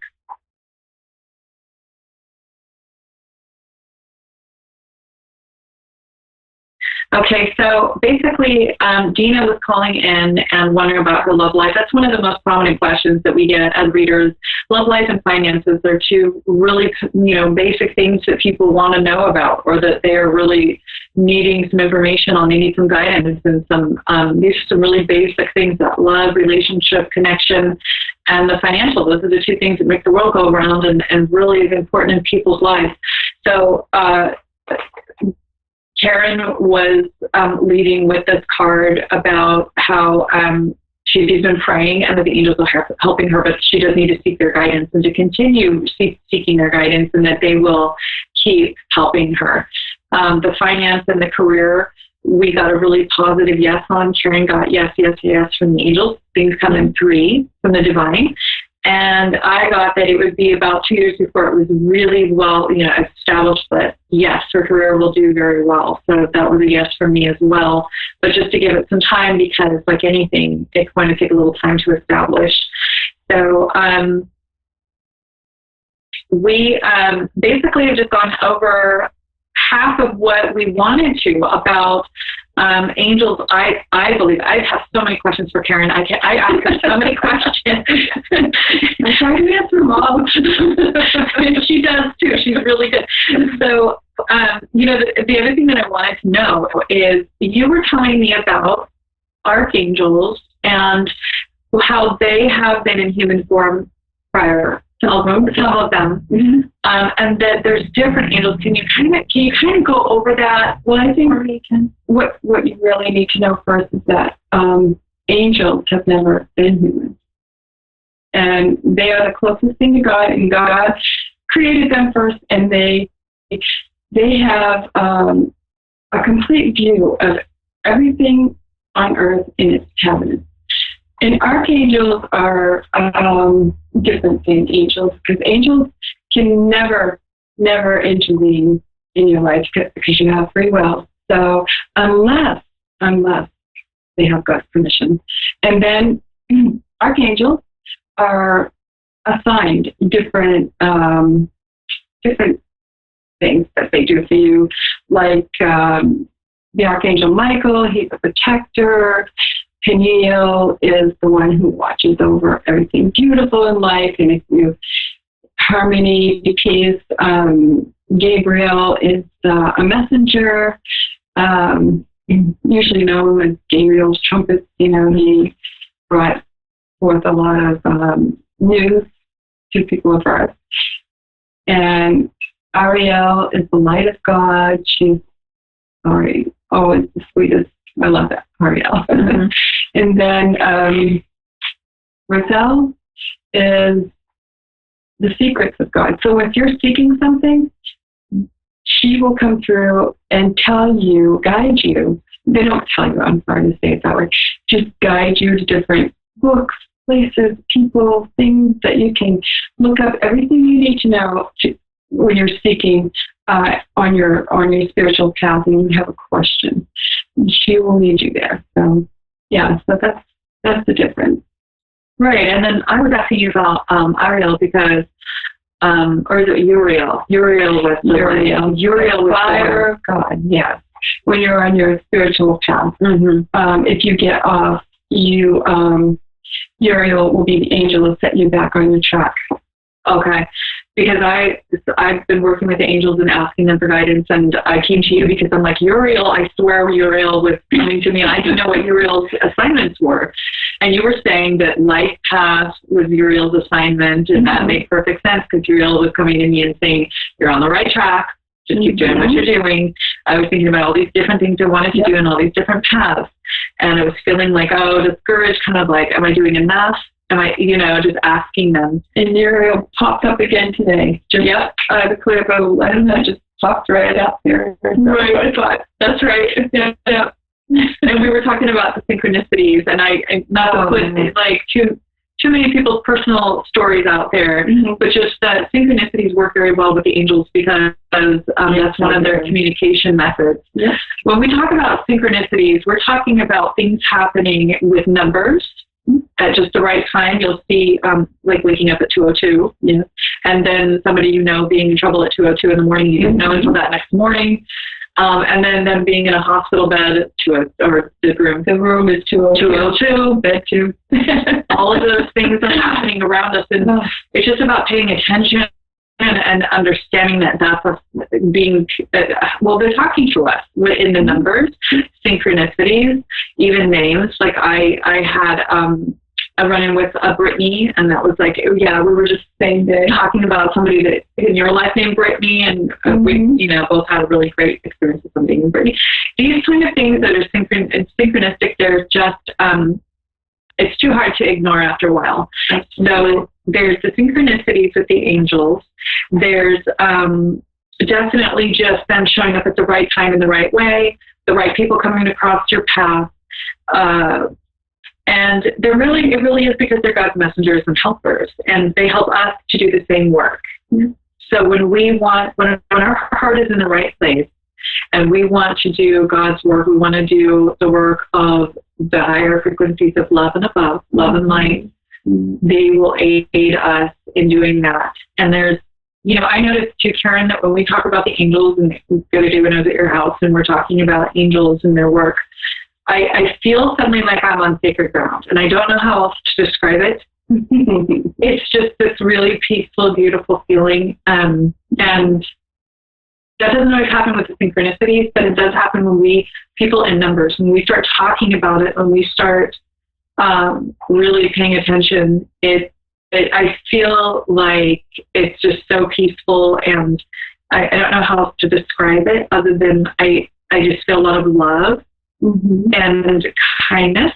So we have 2 more minutes, but I love that you taught me about how to communicate with them, how they come about in our lives, how they communicate with us, how to recognize them, what their jobs are. And you also said they're all different shapes and sizes too. They are. So big, small, little, some have wings, some don't have wings, some have big wings, some have little wings. They're just like all of us people. They're all different, and they're all beautiful, and they all have halos. That's one thing they all have. So when you say a halo, does that mean they have an aura? Yeah. Okay, like a glow from their, like when I see auras, I guess I see halos, because I see a beautiful glow when it's bright and beautiful. I see this beautiful glow coming off of their entire body, the shoulders and the head.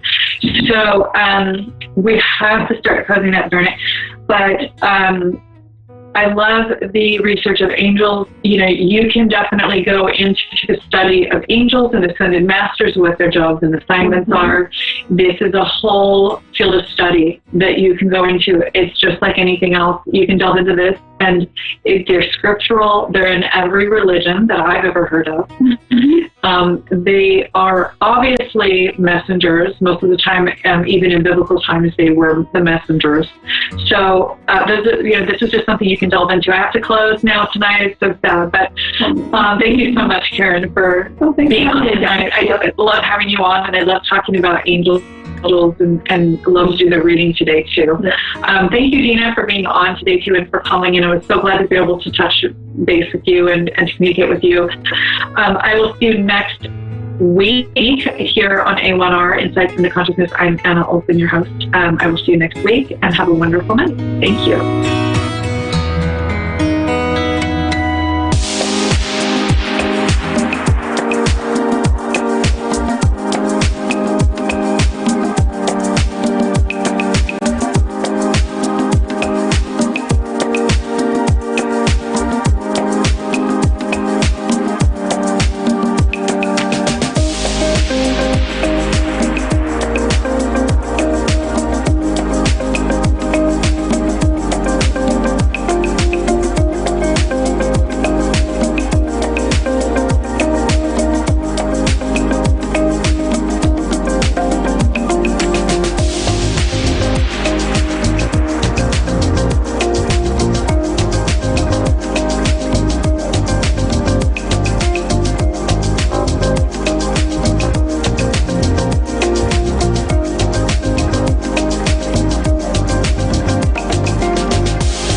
to A1R Psychic Radio, Earth's #1 psychic radio network, and watching Moonstruck TV, enlightening television.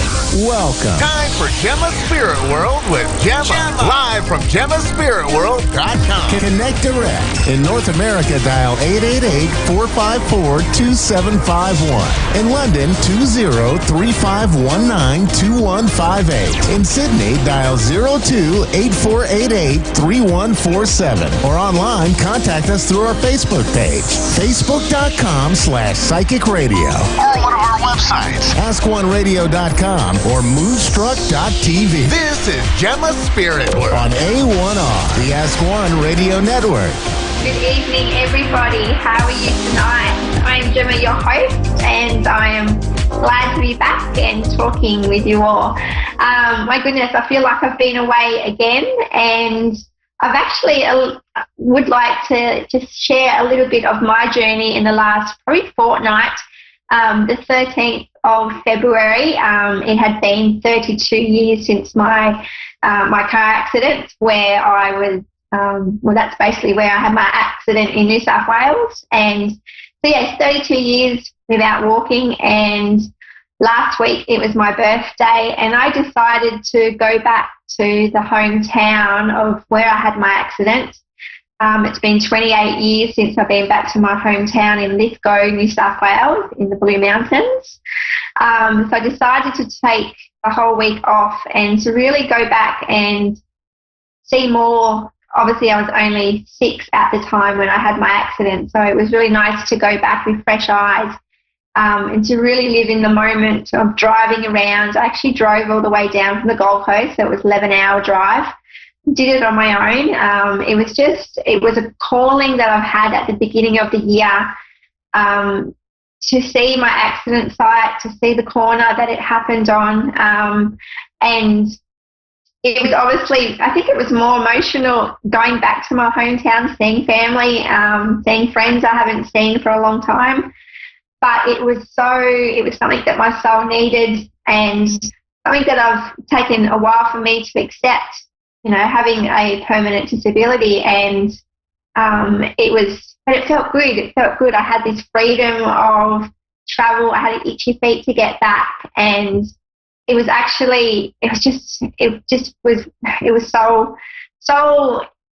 just amazing for my soul. And so that's where I've been for the last week, maybe 2 weeks, actually 2 weeks, but for the last week. And I've definitely have accepted my accident, but it was just nice to revisit. And obviously, we all have trauma, and we have, the energy is in our body, and we have layers and layers of that.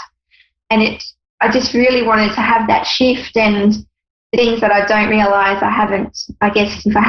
there's something in there that I haven't accepted. I wanted to really appreciate, I really appreciate where and how far I have come.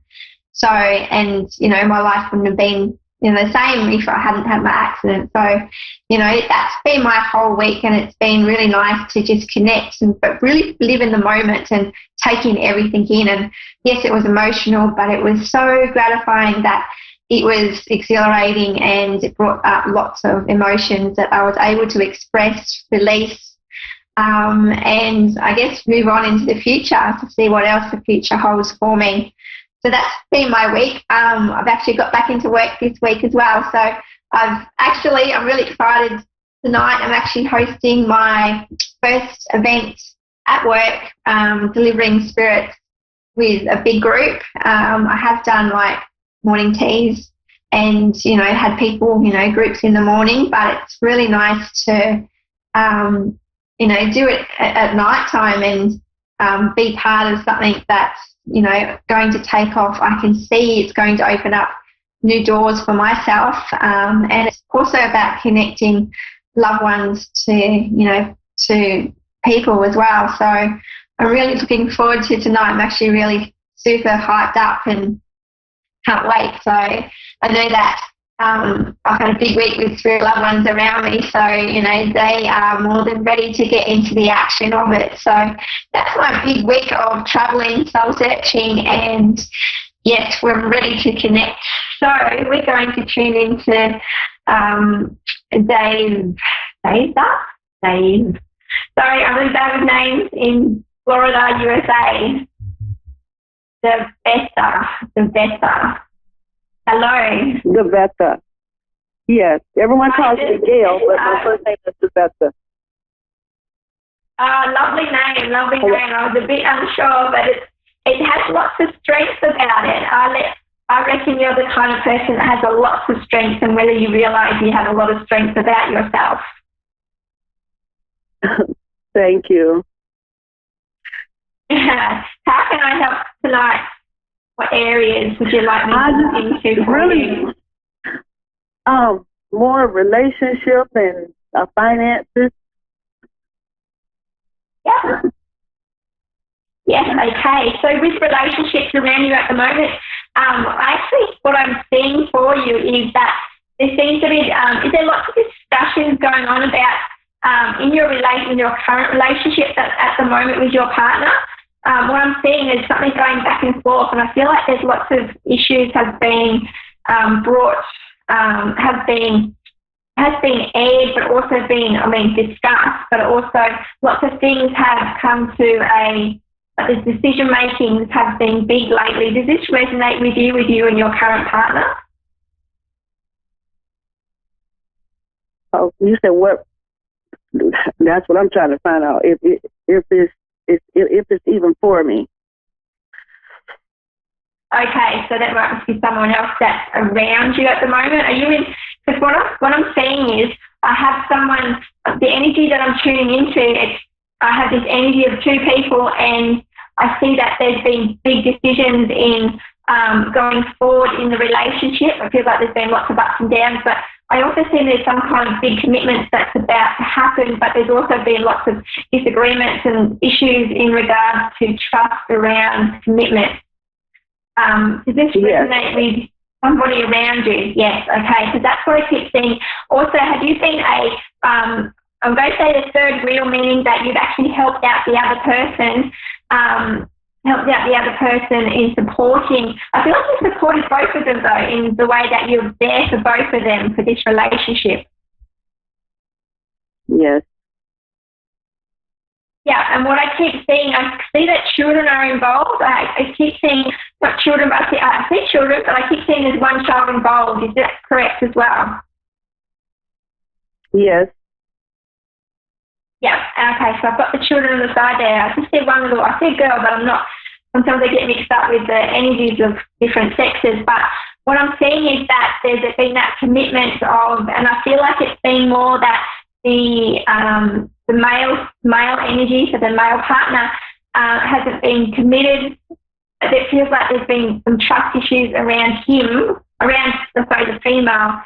There's been some trust issues, but I see that things have been, lots of things have been ironed out. So there's lots of issues, lots of communication, but it still seems to be a sticky situation that still involves a lot of things. It seems the implications. Interesting with I know I'm talking a little bit too fast, but with the male in the relationship, has he been in any kind of trouble with the law or anything with the law?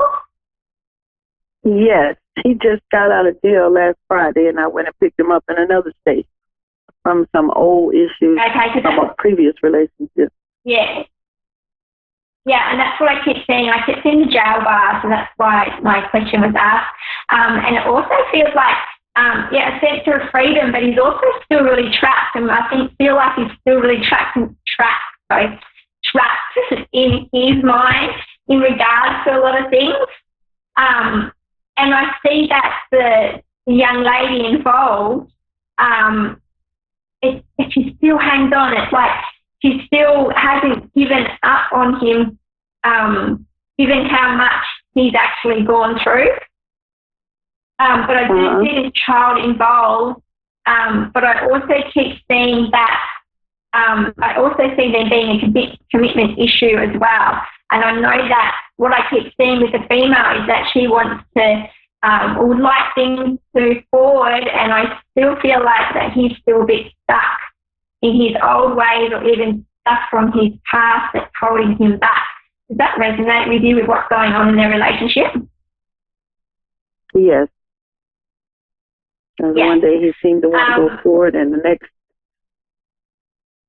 I'm confused. Yeah. And it is very confusing, and it's very draining for both sides, because you see how much, how much is involved and who's involved. It's emotional, and it's also very, I feel like my heartstrings are being pulled in all different directions, which makes, the future really hard to see, if there is a future. What I do see is that the moment, because of his, I feel like, but what I'm seeing for him is that his judgment of decision making seems to be a bit clouded to the fact that I think he's still, what I see, that he's still adjusting to just being himself and where he is in his life at the moment. And I feel also that he doesn't answer a lot of questions, and that's frustrating. Right. Yeah. What I see that is your support, and how much you've been a big support. Is this just for your daughter? Is this for your, I'm sorry. Your daughter that's in the relation? Is this your daughter that's in the relationship with him? No. My daughter is here. She lives with me, but she recently got into a relationship with someone else. Okay. And she has some, and she's really like a little child, but she's an adult. Yeah, because I keep seeing this little child on next to you on the side, so that's probably what I'm seeing is her energy beside you. So the guy that's in jail, he's okay. He's not in jail anymore. He's out. The guy, my son is in jail. The one. Oh, so it's your son. It's your son. Okay, I just my son is in jail, but the guy that I've been seeing, he just got out of jail. Ah, okay. My son is in jail, but the guy that I'm seeing, he just got out of jail. Okay, sorry about that. Just my connection seems to be a bit jittery on my end. I just see that, yes, the son is in jail. Oh, gotcha. What I keep seeing is that at the moment, it just seems that, okay, gotcha. So your daughter at the moment, I also feel like there seems to be fear around her, and I get that feeling because my anxiety seems to be, I just have anxiety around her, so there's some tough decisions to make at the same time, because everything's so new, and there's just lots of decision making. And the message that I have that's coming through for her is that not rush into things, to really just see how things go, not to rush is what I keep hearing for her. Okay.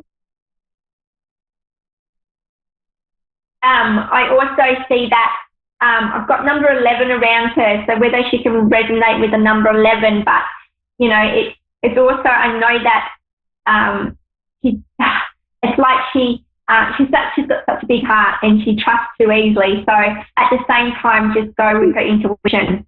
Things don't feel right, but not to rush either, is what I've got going on. That is true. Okay. Yeah. And as for the relationship with me, is it even worth continuing, or? No, at the moment I just see that there's lots of questions, so it just seems a bit cloudy at the moment. So I just would, at the moment, what I'm seeing, not to misjudge, just give it a few weeks is what I'm hearing. And I also keep hearing not to repeat things that's happened in the past. Okay. Yeah. All right, lovely. I have to wrap things up because I have my next call of waiting, but it was lovely to connect with you tonight. I wish you all the best, and just trust. Okay. Thank you so much. Thank you. We have Jen from Pittsburgh, Pennsylvania, USA. Hello, Jen. How are you tonight? How are you? How are you? Thank you. I love your energy. You've got lots of energy. How can I help you tonight? I don't know. I don't know what happened. I had to call. I don't know. It's not me. I'm just, there's something wrong. So. It's interesting because what I keep seeing around you at the moment, I know we haven't gone into detail yet, but I keep seeing a big air balloon, but I feel like that's you. I feel like your feet are off the ground. There's not much stability. As in, like, I think underneath you, you feel a bit scattered, but at the same time, I think you're still finding the right direction in which way you're wanting to go. It feels like things aren't, whether you haven't grounded yourself in a location yet or you're still in the process of wanting to move or feeling like whether you want to move. There's questions about moving. Does this resonate with you? Yes, I want to move down south. Yes. Yeah, I can see that, and I can see that it's going to happen soon for you, a lot sooner than you realise, because I keep seeing you being this hot air balloon. You're about to take off, and what I keep hearing for you is to tie up the things that you need to tie up now. It makes that transitioning a lot smoother for you. Okay. Yeah. Also, what I've got around you, you're very creative. Do you do any kind of artwork or do anything creatively? It could also mean with your voice. I've just got lots of art, lots of colour around you as well. Yes, that's me. Yeah, I feel that. And with colour, it creates movement. So you're constantly moving, but I feel like when you move down south, this is going to be a permanent move for you, where you're going to feel like, it just feels you've embraced everything. You've put everything out there, and this is your big, it feels really good. Like this is you. This is, finally you've gotten to where you need to go. That's great. So that's what I keep saying for you. I've also got lots of flowers around you, which lets me know it's a celebrational time for you. But have you had a birthday or coming up to a birthday? Because I've got flowers right in front of me. Yeah, yes. Yeah. So, you're doing, this year's all about you and celebrating you and what you want. And because I see that you've put lots of other people first before yourself in the last few years, but you're finally listening to yourself and taking your dreams forward. And it's with that creative flair that you have about yourself. You're always creating movement. You're always making new friends. And you're the kind of person that I feel through your energy that you don't have trouble doing that. So any fear that you have, you don't let any obstacles in front of you stop you from achieving what you want to do. Oh, I have a stroke too. That's, You have a what, sorry? I can't. I have a massive stroke, and I can talk like that. I'm excited or whatever. I can't talk. I love it because you've got this big ball of energy, and it's about putting all that good energy you have to use and to being in service of others as well. And I see that you make a big difference in the world with what you do because of the kind of person that you are. You have this big heart.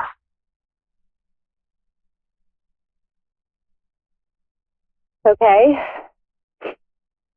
I also see that with a transport, or you've had any transport, any car problems, I've seen that the transport, there's a different transport by the time you move, whether there's issues around transport or how you're going to get from A to B. Like, I'm not saying you don't have a car, but it feels like where you need to get to, whether it involves other transport in the location that you're going. Does this make sense?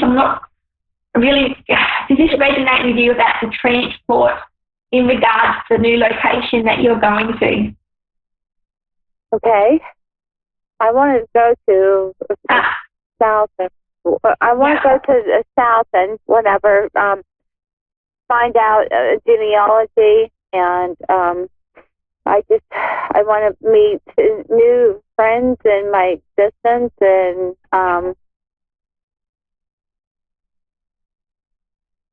that's all. we're definitely going to be embracing it all. I think Really? that, yes, definitely. It feels really good around you. It's got this energy, and it's, you know, I see also, even with friendships, it feels like the last even 2 years have been like, you know, whether you've been the kind of person to attract the wrong energy in your life, the wrong kind of people, that is more, you know, obviously you didn't realise at first, but I'm also seeing that this year it's a lot more positive. You know, you've got a lot more uplifting, like-minded people that you're going to be connecting with. That's good. That's good. Yeah, and that's what I see, and I see that, you know, it's also company, it's good company, and it's something that, you know, I know that you crave as well, because you love, you know, being around people, but at the same time you do like your quiet time, but, you know, you really, you know, people get to really see you for you, and that's really good about the kind of friends that you're going to be making, is because they see you and you don't need to pretend to be anyone else but yourself. Mhm. All right. There's like do you see like yeah.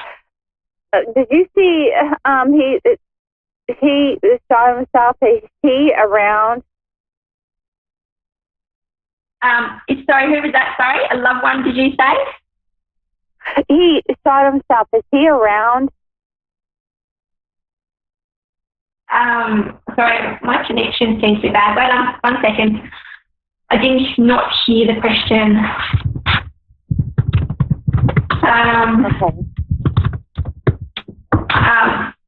I'm just waiting for that question. Okay. Oh, okay. Just with that okay, so with the person, can you repeat that question again for me, please? He shot himself. Is he's around all the time? And my kids and yes, heaven? definitely. Really? Oh my goodness. Sorry, is he around? Your children are with you. Good. Your children are with you. Only your children.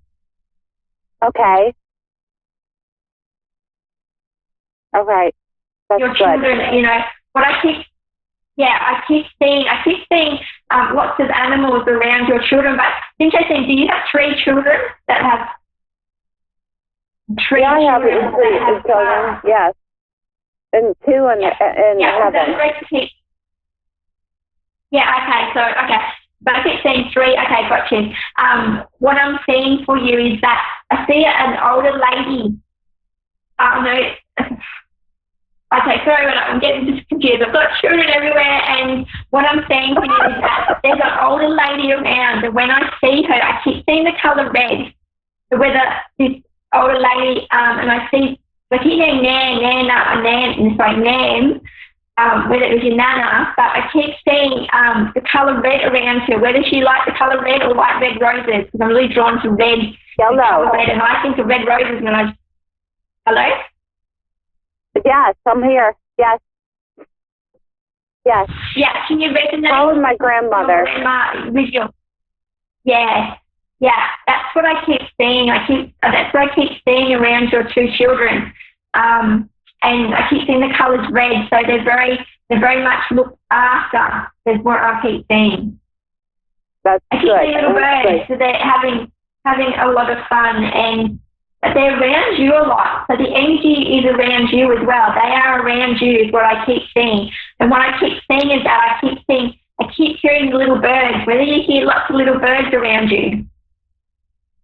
Honest to God. I have a cardinal. He stops all the time. Yes, and I have animals. Yes. Yeah, that's right. Definitely, and that's what I keep hearing is this bird, and it's very talkative. So I keep hearing, and this is your children around this bird, keeping it very chatty. Yes, I just love it. Yeah, and the colour as well. So I just wanted to let you know that, safe and sound and very chatty, and always around you. So just keep listening out to that bird. Okay. All right. I'm just afraid. I'm stressed, you know. Yeah. Definitely. And I see that everything's okay. And I keep seeing a hug. I keep seeing your children giving you hugs from your chest onwards, not from behind, but in front of you. So crossing, giving you hugs from your front, crossing over. Really? Yeah, so the hugs, I feel them around you in front of your chest more than hanging off you on your back. So this one let you know they're close to your heart. I wish you all the best with your move. Sorry, my connection's really bad from my end, and the connection's really bad, but I just want to wish you all the best with your new move, and embrace everything that you see, feel, and hear, because you have beautiful energy around you. But yes, I do need to end our call, Jen, but it was lovely to talk and connect with you tonight. Thank you. That's good. Thank you.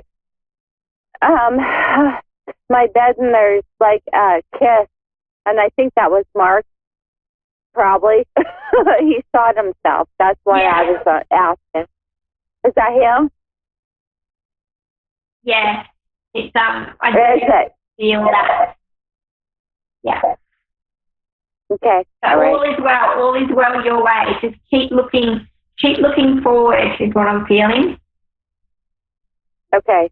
Thank you. That's okay. Thank you for connecting. Thank you, A1R Psychic Radio, for connecting. I look forward to seeing you next week. Thank you.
to A1R Psychic Radio, Earth's #1 psychic radio network, and watching Moonstruck TV, Enlightening Television.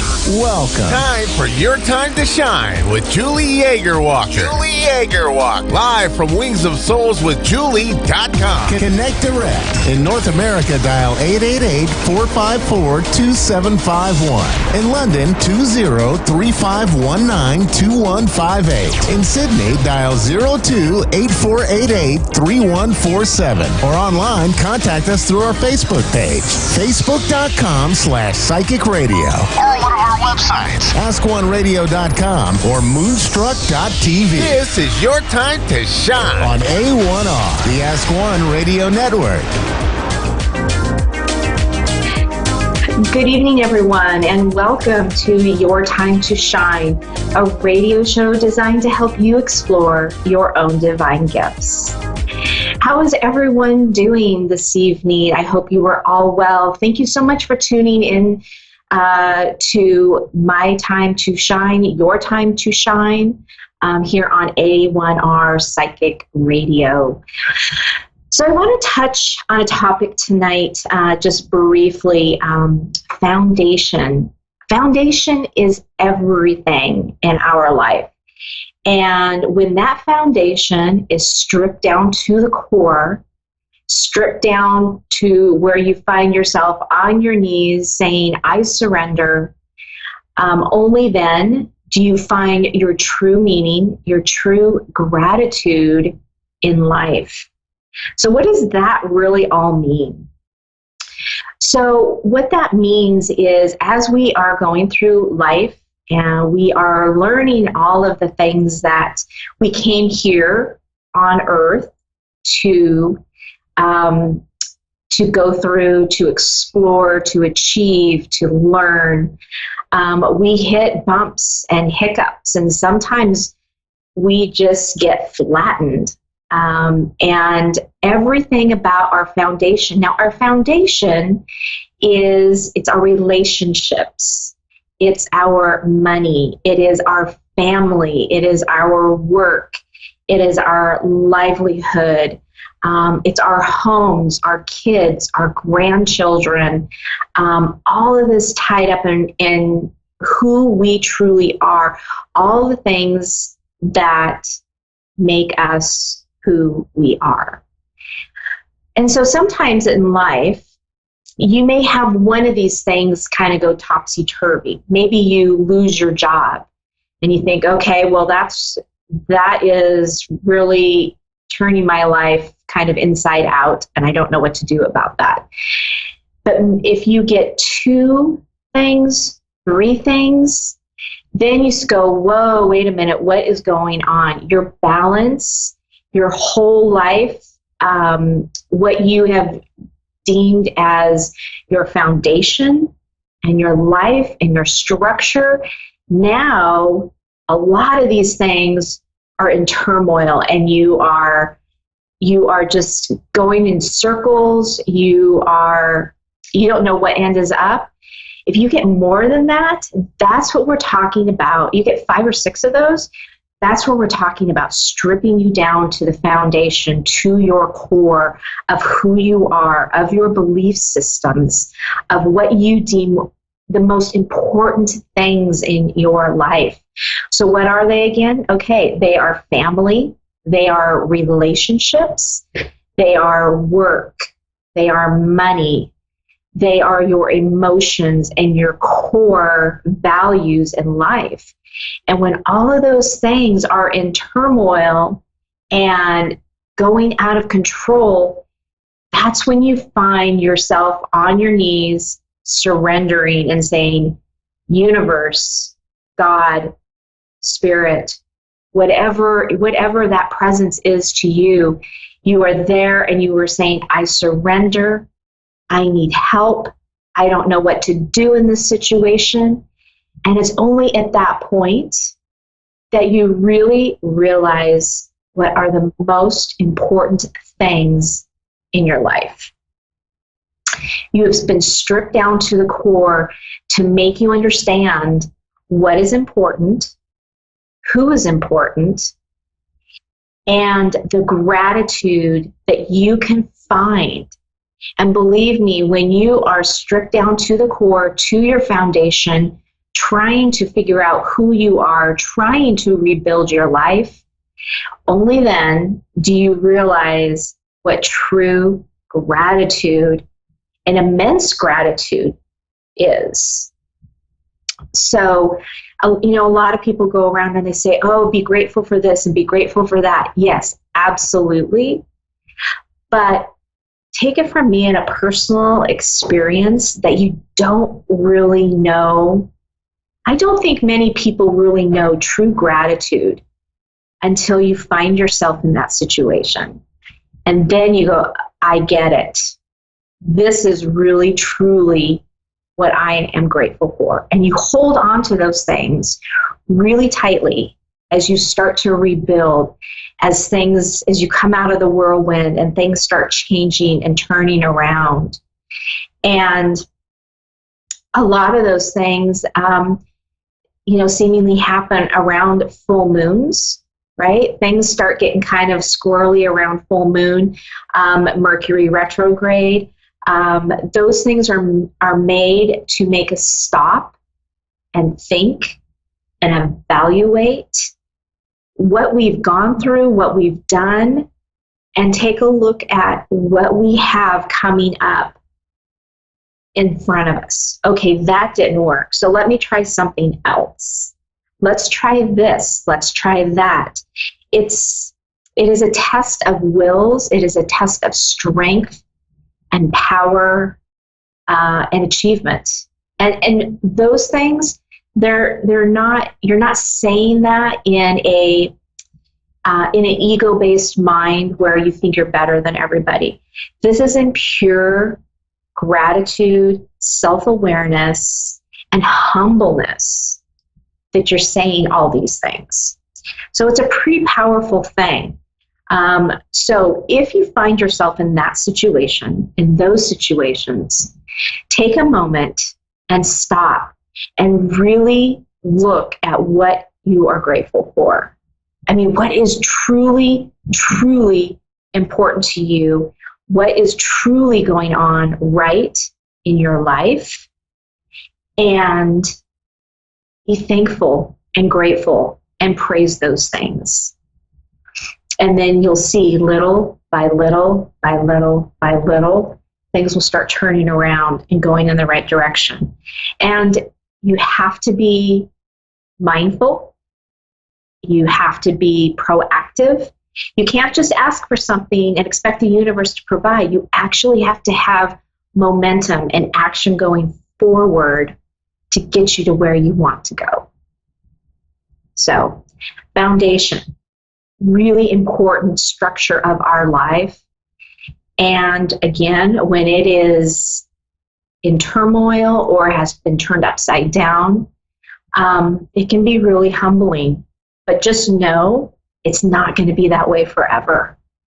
So take part in gratitude and really embrace that. So with that, I am going to go to the phone lines.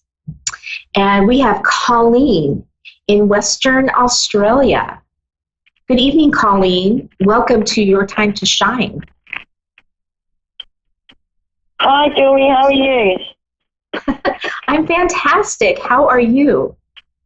I'm better now. I actually, I know you missed the call, and then thank goodness you rang back. So I'm really grateful at the moment to be talking to you because I'm in a bit of a situation. But yeah. Okay. So okay. What can I help you with tonight? I'm an empath, so I've got a lot of emotional stuff going on, you know. I think 2020 is, you know, hopefully going to be a better year for me going forward. Yeah, I've just had recently a friend came back into my life after about 20-something years. I mean, it was only a brief thing. I only spoke to her a couple of times, and then she introduced me to a friend that I knew from before, so she came around and we had, you know, drinks and whatever. Anyway, she came back on the phone that night, she rang me back, and then she totally threw this girl under the bus. And she just brought up all these horrible things that she used to do to me way back then. You know what I mean? And, you know, and I stood up and I just said, look, I'm not doing this. I'm not listening to you degrade people, you know, and, you know, right in front of me. She just threw her under the bus. And so anyway, I just said, you know, I told the girl and, you know, and she was going through the same stuff with her. So I'm not sure, like, you know, if I took that right, because I got really hurt. Now, I mean, the girl rang my sister and told my sister that I was being mean to her. When I wasn't being mean, I was just sticking up for this other girl. And I just felt like, you know, she so got, you know, me back into that place that I didn't want to go. You know, they've cut off so many times before. You know what I mean? And yesterday I was just being, you know, it just made me so angry, you know, that she's bringing all this stuff back up in me that I've gone through before. Right. So, yeah, and because it's just so draining for me, you know, because I couldn't shut it off yesterday. You know what I mean? Right. Right. Yeah. So I don't know if you can help with that, or if that's, you know, another lesson. Is it a lesson that I should know, or, you know, or how do I get past that? You know what I mean? How do I get past those emotions or those deep, dark places where no one's been there before because I've shut it off for that long? You know what I mean? It's brought up that hurt. Right. You're right. So, you know, a lot of times, so I'm going to stop here for just a minute. So what's coming through is that this is all about your self-worth, right?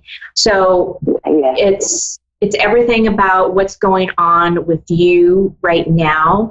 And, you know, I will be the first one to say I was looking at 2020 being a really great, fantastic year. And I have to say, for me personally, and a few other people that I've talked to, 2020 hasn't started out very well.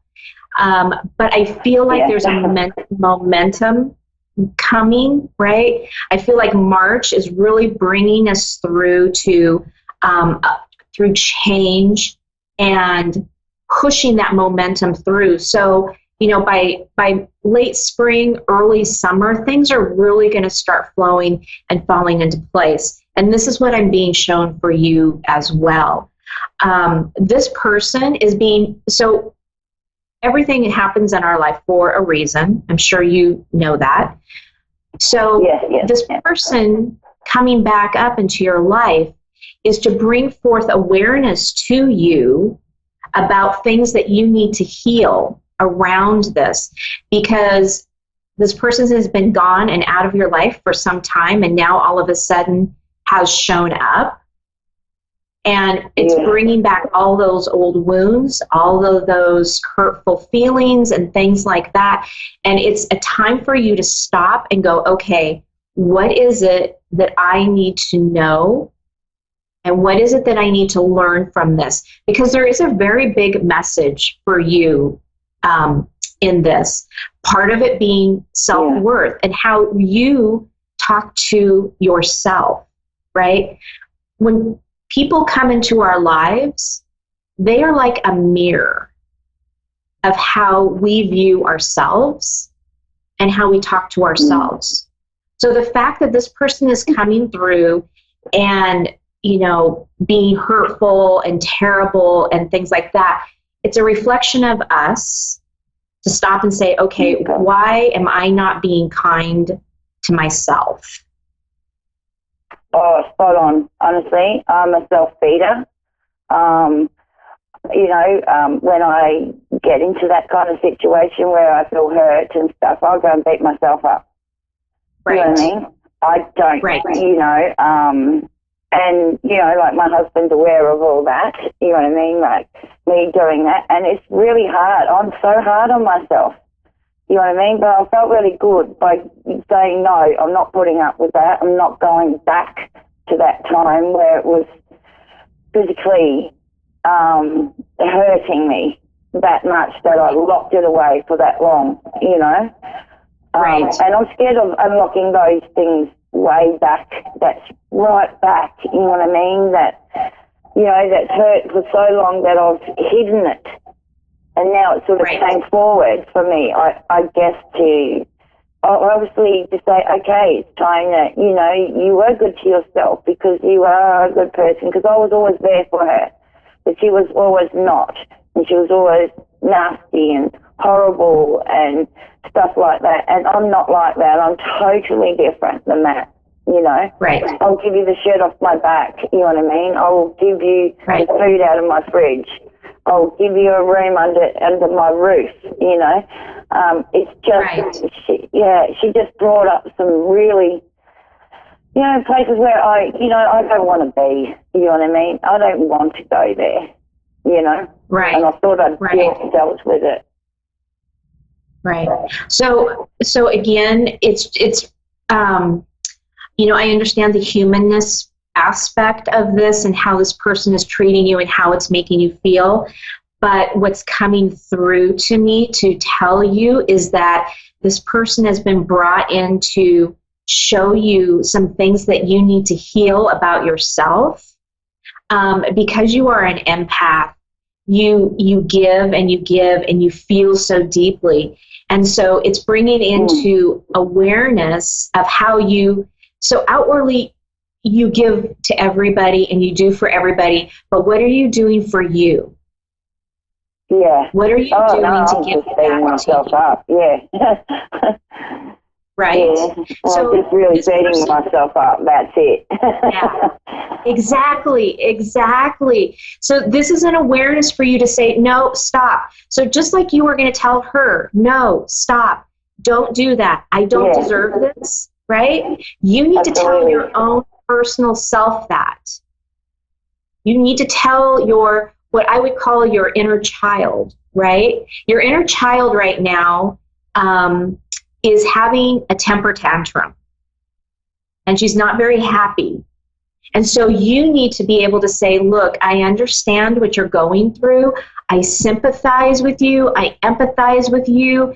Let's turn this around and let's do something about it. Because from this point on, I am no longer going to let you talk to me that way. So it's really not about what's going on outside of you, between you and this friend. This friend has shown up to show you what you need to choose and to heal about yourself.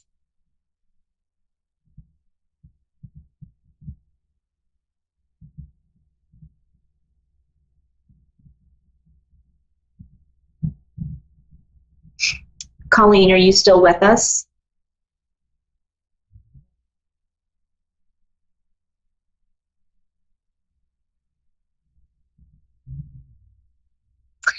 So, you know, again, this is about your self-awareness, right? It's about how you treat yourself inside. How loving are you? How giving are you to yourself? And if you're not, that means it's time to take a step back and say, what am I going to do for me? I need to step up and show up and say, I am deserving of love and respect, and it starts with me, and I'm going to start now. Yes. Oh, right? Thank you. You know. Yeah. Let's see. You know, at the moment, my husband and my 15-year-old daughter are at loggerheads as well. You know what I mean? So I'm stuck in the middle of, you know, World War III, put it that way, in my own house. You know, and that's also, you know, it's also very emotional for me. You know, I mean, my 15-year-old thinks she's 30. You know, and she thinks she can get away with anything. I'm doing this. Not can I do this, or can I go here? I'm going. I'm doing it. You know what I mean? Yes. Do you see that getting any better? Okay, so hang on. Let me just check in with that for a minute. So just give me a second, and I'll be right back. Okay? No worries. No worries, Julie. Thank you so much.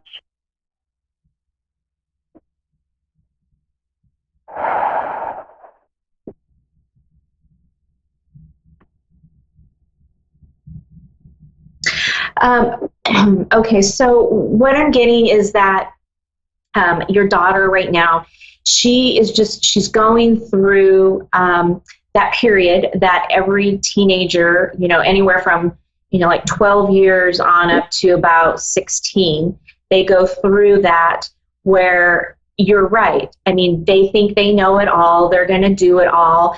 And, as parents, we sometimes have to step back a little bit and let them fall, let them take those tumbles, because that's the only way they're going to learn. And what I'm being shown is that you guys are trying to control the situation just a little bit too much, and you really need to take a step back. And as long as she is safe and not doing anything to harm herself or anybody else, you need to take a step back and say, okay, if that's what you want to do, great. But then when the consequences come, you need to be there to be able to pick her up off the floor and say, I'm here to love you, I'm here to support you, but these are the consequences. You knew what was going to happen, and now you have to live with those consequences. But I will love you through it all the way.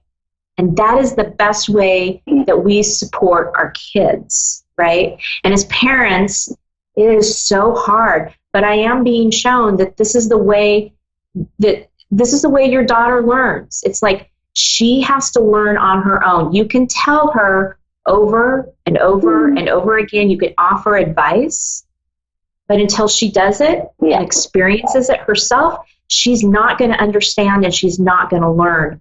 And so this is going to be a really big test, especially with your husband, because there's a really close tie and he doesn't want to let her fall and falter. And sometimes we have to let them do that. I do see this changing. Okay. I do see this changing. It is a little bit of a bumpy road, a little bit rough, but she's going to come back around. And that relationship that you guys have is going to be stronger. And partly it's going to be stronger because you've let her learn her lessons that she needs to learn. Yeah. Well, it's just, mainly it's her bedroom. She lives in a pigsty, and every day we tell her, do this, please do this for us, do this for us. Yeah, I will, and never gets done. I mean, we've been asking her every day for the last 2 years. And it's just getting very frustrating. And he's a Capricorn, she's a Taurus, and they just go head to head. I'm the Aquarian, I'm the airy fairy Aquarian, stuck in the middle, trying to, see which side I'm on. I'm on both sides. I don't want him yelling at her because he could have a heart attack. I don't want, her being, affected by it. You know what I mean? Because, we're just trying to teach her that, cleanliness is good. You know what I mean? And she needs to take a step up that way. Right. And that's all it is. So, that's what I keep saying to her. Right. So I'm being shown right now that that because you're kind of in the middle, that you're trying to be the peacemaker, you're taking on a lot of that stuff that's not yours, right? You're taking on his stuff, you're taking on her stuff to try to protect the family, to try to keep peace. And you have to remember that this is not yours, right? As an empath, you cannot take that on, because what happens when you take that stuff on, then you become you can become sick. You can you can lose sight on a lot of things. And so your guides are telling you, please step back and say, thank you, I recognize all of this, but it's not mine. Return to sender. Right? So when you start feeling those feelings in the pit of your stomach and just like the knots and the ties and the yuck, say, thank you for showing up, return to sender. Because what that does is it releases it from your body.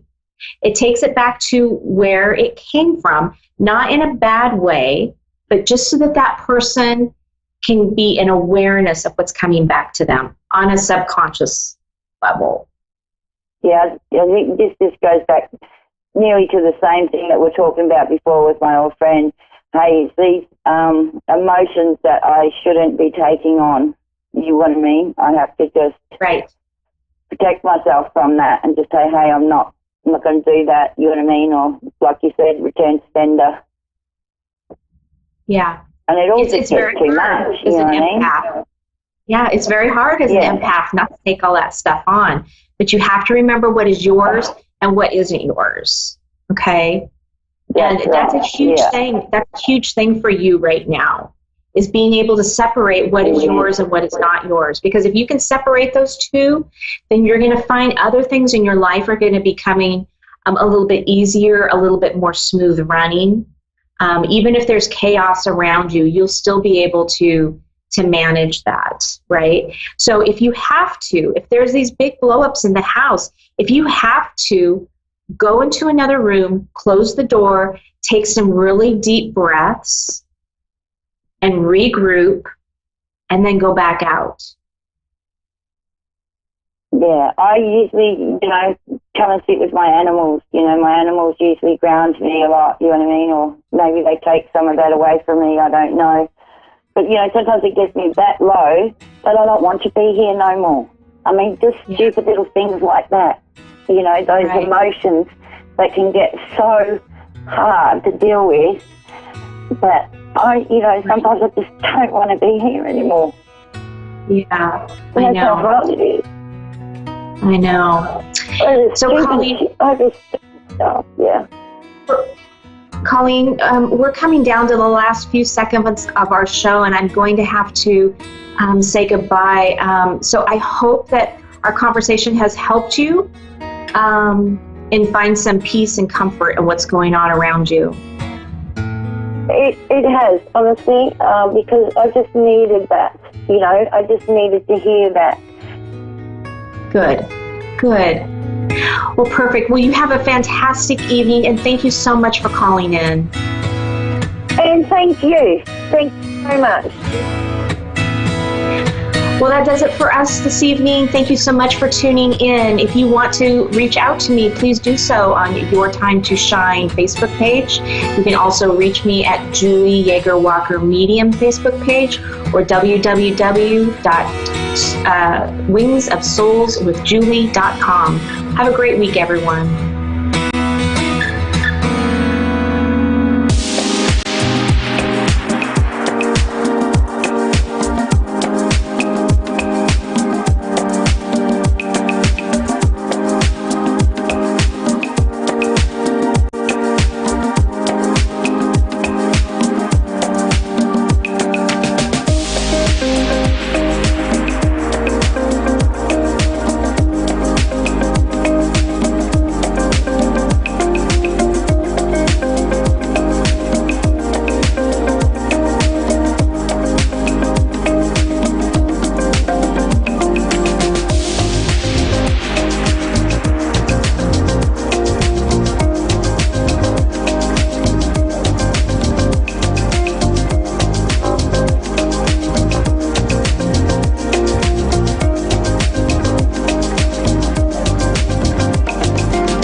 listening to A1R Psychic Radio, Earth's #1 psychic radio network, and watching Moonstruck TV, Enlightening Television. Welcome. Time for Avid Advice Live with Fia Johansson. Live from AvidAdviceLive.com. Connect direct. In North America, dial 888-454-2751. In London, 20-3519-2158. In Sydney, dial 02-84-3147. Or online, contact us through our Facebook page, facebook.com/psychic radio. Or one of our websites, AskOneRadio.com or Moonstruck.tv. This is Avid Advice Live on A1R, the Ask One Radio Network.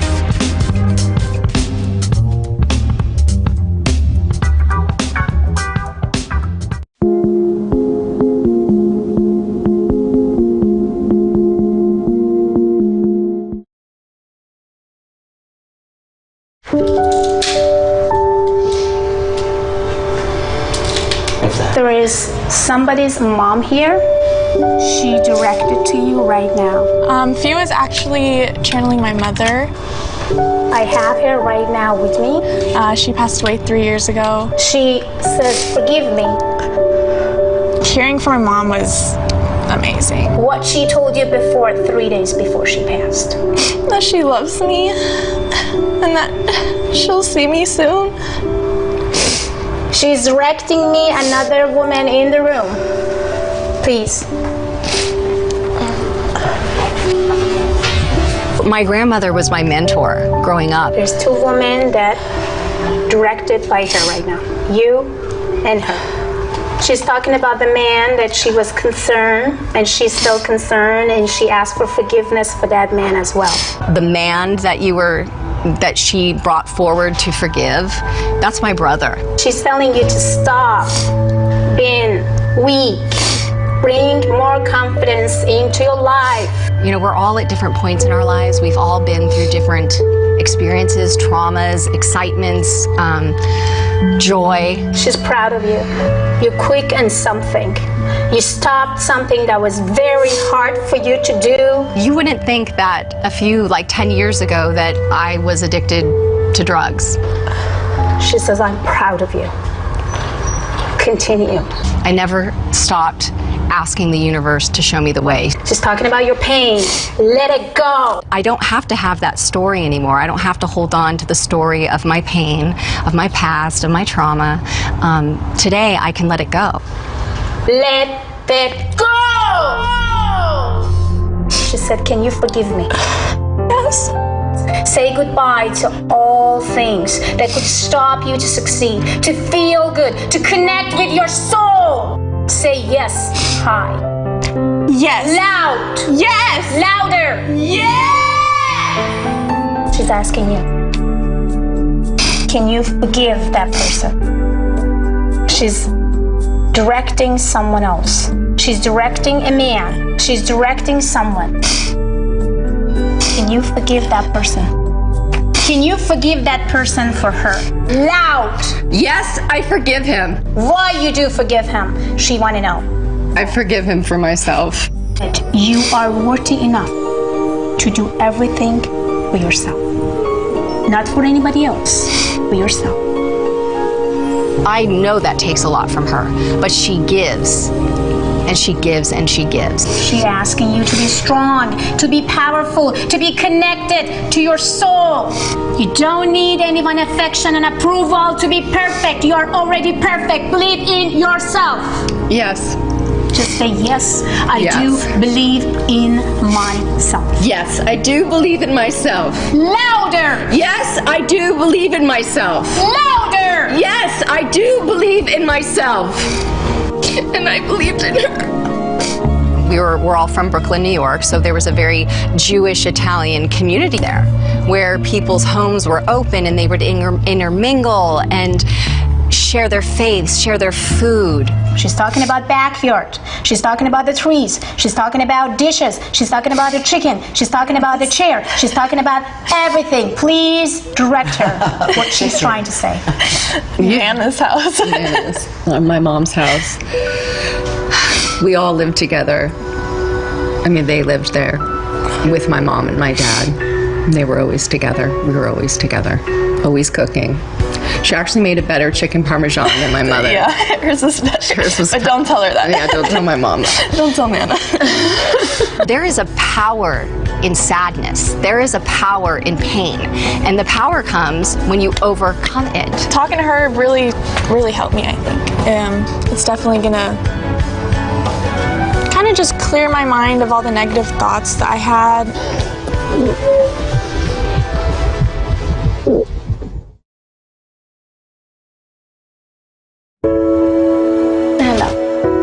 My father, Congressman Ron Dellums, who passed away a year and a half ago, visited Fia. Today was a day to remember Ron Dellums, who in 1970 brought to Congress an anti-war and anti-apartheid stance that was branded as radical and dangerous. Oh my God. He's asking, do you remember my hand? Oh, yeah. Do you remember what I told you? Yeah. Do you remember why I told you? Yeah. Dellums' youngest daughter, Piper, is proud that her father became an early voice against oppression in South Africa, applying pressure that would one day bring an end to apartheid. You said, take my legacy, take my mantle. You're the smartest person I know. Go into the world and heal the land and do it in your way. You know, Ron never gave up. He never became bitter. He loved people. This is not my hand, this is your dad. He wanted you to tell again, louder, louder and clear, what he told you. I'm passing you my mantle, I'm passing you my anointing, and passing it to you. You're the smartest one that I know. Run. There's so much work to be done. Run, run, run and heal the world, and don't stop. Do it in your way. Run, baby girl. Do it in your way. So she spoke into me like a sister, but also like an angel. He said, I saw you when you cried in front of that candle. Why did you cry? She's given me the faith and trust and support that was being given me by my dad before he left. So she's done this beautiful transition of allowing me not to feel the void of his leaving. I don't know where to go when I'm not speaking with you, or I just don't know how to feel safe in the world without you in it. In the area where I don't have a female in my life because I don't have a relationship with my mother and I don't have a sister. She has stepped in with the feminine to remind me that I am also loved and purposeful and beautiful and worthy, that I'm valuable. It's not just me that tried to basically sending her messages and changing her. So she changed me in so many ways as well. So our silly song goes this way. We are the key to do more than just let it be. The key to our destiny is in the hands of our humanity. His love is more than a philosophy. 'Cause we are the key. We are the key. We are the but key. Diamond's key.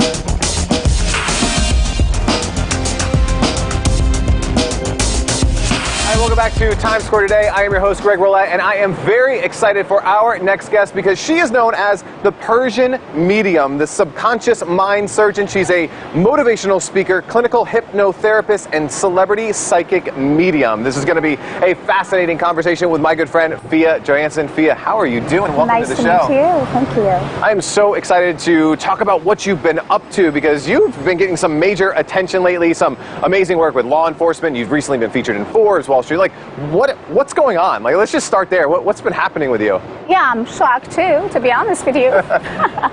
Yeah, I'm honored to be featured on Forbes magazine and also co-authoring with Jack and Phil. And at the same time, I find my purpose. And my purpose was about to help others. And I started my career with law enforcement when I was at the age of 17. And I started in Stockholm. And when I came to US, I feel that I have to do the same because I do have a gift.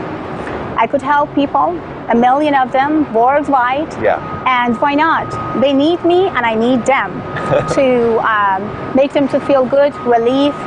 And then every families who reached out to me because of their missing persons, because of a lot of other individual cases, the most important part was if I can bring any relief and any happiness to them. Yeah.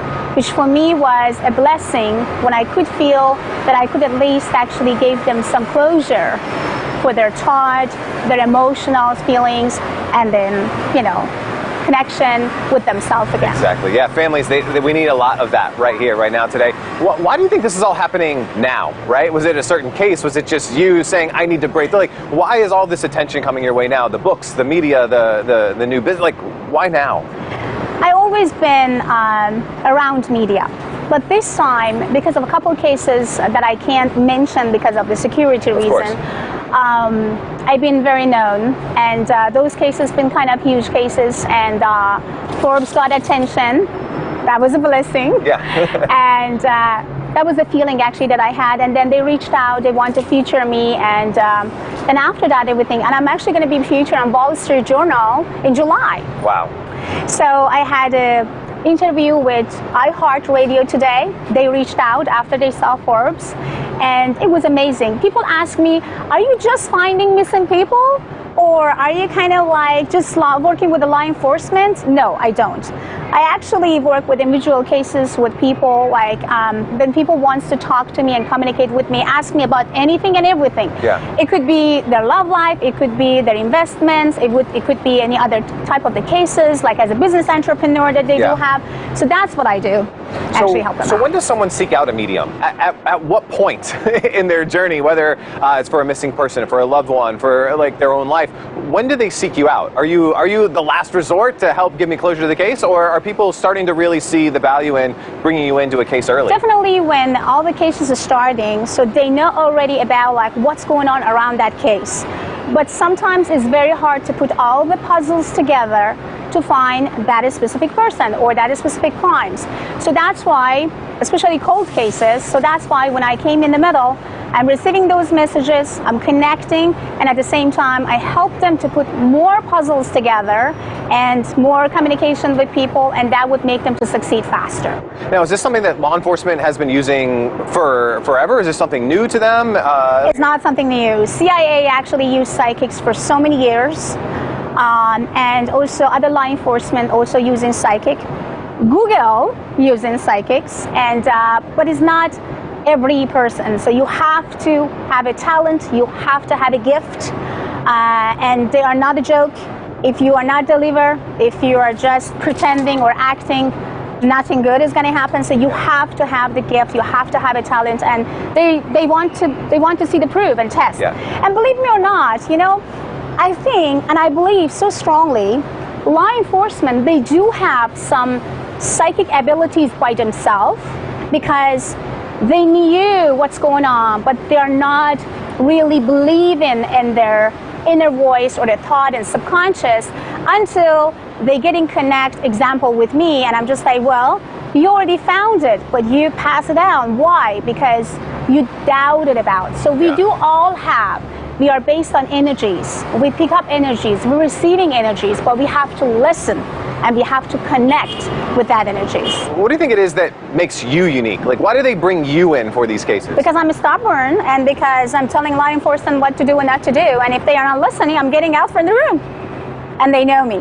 People who actually worked for me in the past, they know I'm real and I'm serious. People who may just shaking hand with me just because of other sources that have been interviewed or introduced by. So then they kind of like, it takes time for them, maybe about 24 hours or 48 hours to get to know me. After that, they would say, well, whatever you says, yes, we do. I love that. And the stubbornness is taking you to really good places right now. I love it. Where do you want this to go? Like, so the writing the books, the getting the attention, working with law enforcement, working with, like, where do you see yourself growing this? I have no roof.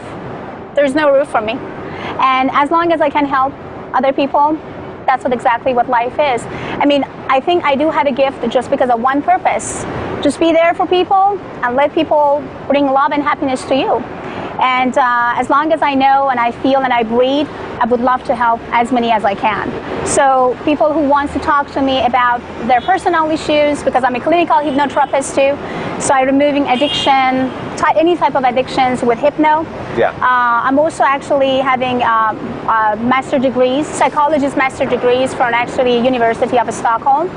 So basically, I can do a lot for people as far as I did all my life. Like at the age of 7.5, when I found about my abilities. Yeah. From that time until now, everything is just rock for me.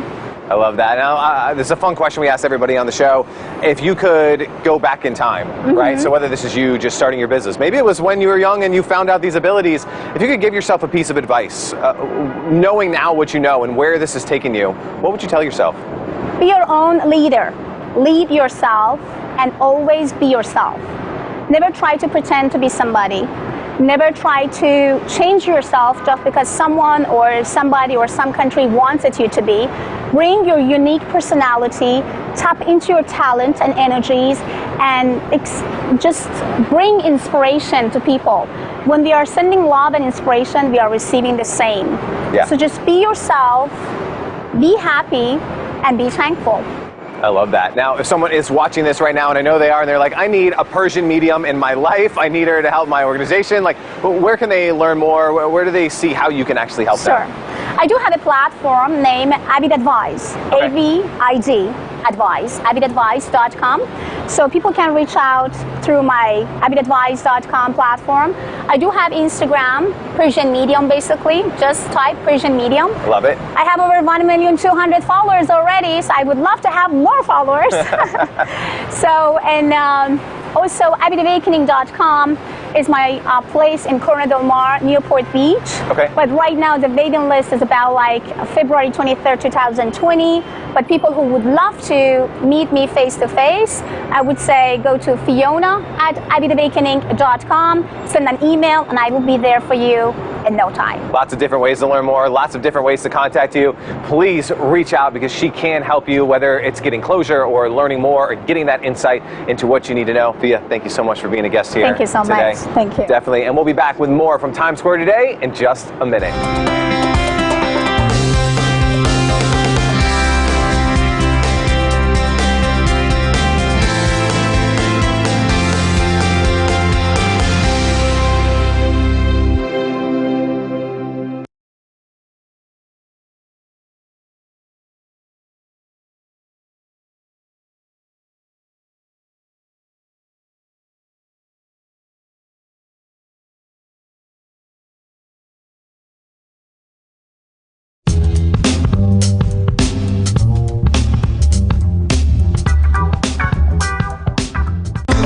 Welcome back. Our next guest is a celebrity medium, a clinical hypnotherapist, a holistic healer, and holds a master's in psychology. Fia Johansson is known as the Persian medium, and she's even worked with intelligence agencies and law enforcement to find answers in cases. She also wants all of us to discover our best selves. Fia, good morning.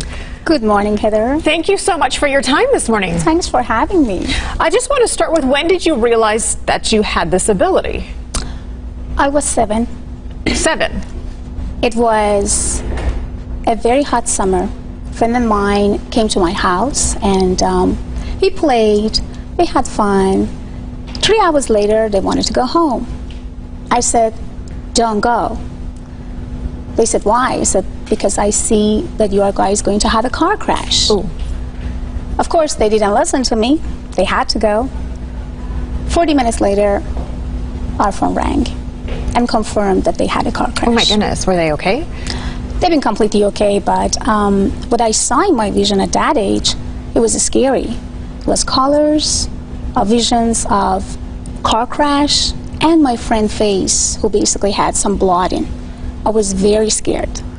It took actually 4 years for me to discover why I see things before they happen.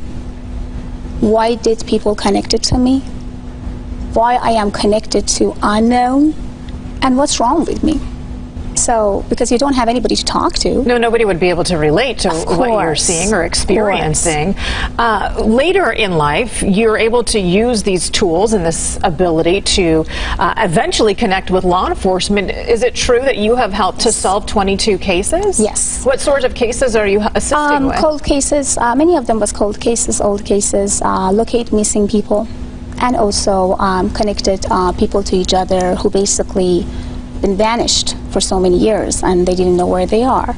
And I started with law enforcement at the age of 17 back in Europe, and I moved here to US 10 years ago, and through that agency I connect with intelligence services here as well. Can you give me an idea of a case that you've solved?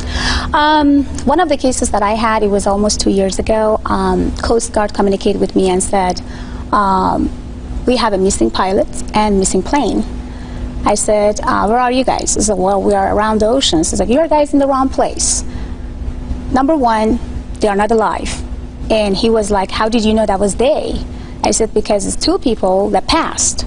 And he immediately felt that you're right about it, because that was the student and instructor. So basically, after 25 minutes, after the helicopter came and took me, we found the stress signals from that plane. And they asked me, how did you know that? I said, he told me where he is. Wow. So what do you mean by that? Did you hear voices, or voices? It's actually it's different, case by case. Some cases I feel and sense them directly communicating with me. Some cases they kind of like connecting me through other people, and some cases it's just the callers and numbers and names, and I bring them to attention for DA, private investigators, and crime lawyers. They put them together, and this was like, wow. You got it, bingo. We got a piece of very helpful for people who may not have any other answers in these situations. When you walk by strangers on the street, do you ever get a sense for anything? Of course, because as you know, we are all based on energies. And I pick up energies very fast.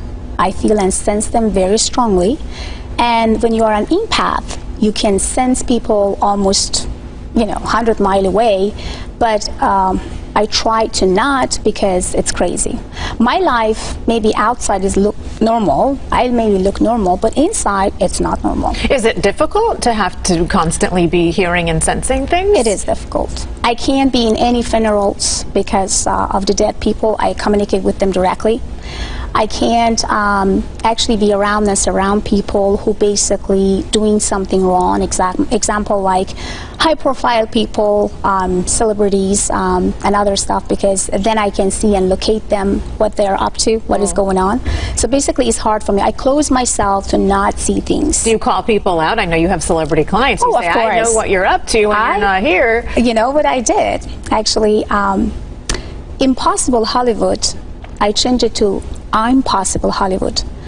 I worked through my hypnose to helping a lot of models, actor, actress to achieve their dreams and desires. And of course, I did. Wow. I know you have a book out. It's called Recoding Your Brain for a Better Life, and you're working on a second book. Yes, and the third book. The second book, actually, I am working on, I'm coming work with one very huge and very strong, intelligent agent who wants to talk to me, or basically, stand by on any cases that we solved together, and we are going to say when, where, how. Wow. Okay. So we'll That be would be looking forward huge. to that one. Fantastic. That would be fantastic. Where can folks get in contact with you? Maybe they would like to work with you on something. Well, to see me face to face, they need to have some 1-year waiting list. So it's 1 year waiting list. My goodness. Yeah, but if they do have some cases, missing people or crime cases that they would love to involve me, they can connect to my agent, and through that, I will connect with them. But easy to talk to me because, you know, people ask me a million questions about, guess what? What is my lottery number? Lottery numbers. Example. Yes. When I'm going to get married.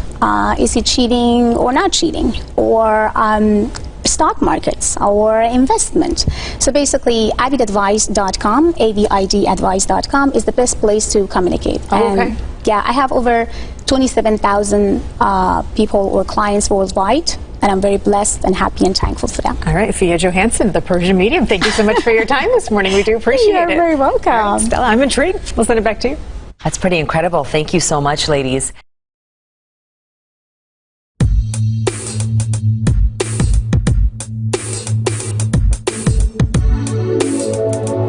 Welcome back to the Global Entrepreneurship Initiative. I'm excited to introduce our next speaker, Ms. Fia Johansson, who's better known as the Persian Medium and Subconscious Mind Surgeon. She's a multi-talented motivational speaker, clinical hypnotherapist, and celebrity psychic medium. An author who works closely with law enforcement to help locate missing people and solve difficult criminal cases with detectives and as well as private investigators.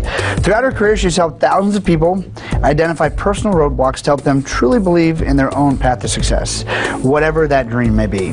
Her greatest passion in life is helping others achieve their ultimate dreams and desires, teaching people to believe that truly anything is possible. Please help me welcome to the stage Ms. Fia Johansson. Welcome back. Did you know that police departments across the country and even the CIA sometimes turn to psychics to help them solve cases? Victims' families looking for answers also turn to mediums for closure. Fiona Johansson is an author as well as a licensed psychologist and hypnotist. Welcome back. Our next guest is a celebrity medium, a clinical hypnotherapist, a holistic healer, and holds a master's in psychology. Fia Johansson is known as the Persian Medium, and she's even worked with intelligence agencies and law enforcement to find answers in cases. She also wants all of us to discover our best selves. Fia, good morning. Hey everybody, welcome back. I'm Jack Canfield, your host for Hollywood Live. My next guest, Fia Johansson, is an amazing person. She is speaks 5 languages, which I find very impressive. She's emigrated to several countries, has a psychology degree from the University of Stockholm in Sweden. She is a hypnotherapist, clinical hypnotherapist and healer, and God knows probably other things I don't even know about. All right, welcome back to Times Square Today. I am your host, Greg Roulette, and I am very excited for our next guest because she is known as the Persian Medium, the subconscious mind surgeon. She's a motivational speaker, clinical hypnotherapist, and celebrity psychic medium. This is going to be a fascinating conversation with my good friend, Fia Johansson. For centuries, it's believed that mediums have been able to mediate communication between spirits of the dead and living human beings. People usually recruit mediums to help them get in contact with family members or friends who have passed on. But celebrity psychic Fiona Johansson is also using her abilities to help law enforcement solve cold cases and help exonerate and free innocent inmates. And Fiona is joining us now. Fiona, welcome to the show. Thank you for having me. How are you doing today?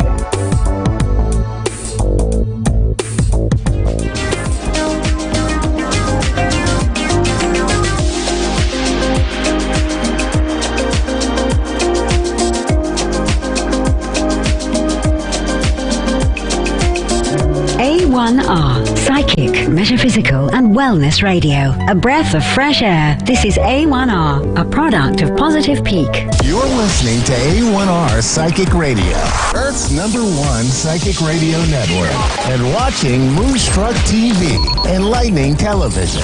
Welcome. Time for Angelic Connections with Carrie M. Book. Carrie M. Book. Live from Facebook.com/Carrie M. Book. Connect direct. In North America, dial 888-454-2751. In London, 20-3519-2158. In Sydney, dial 02-8488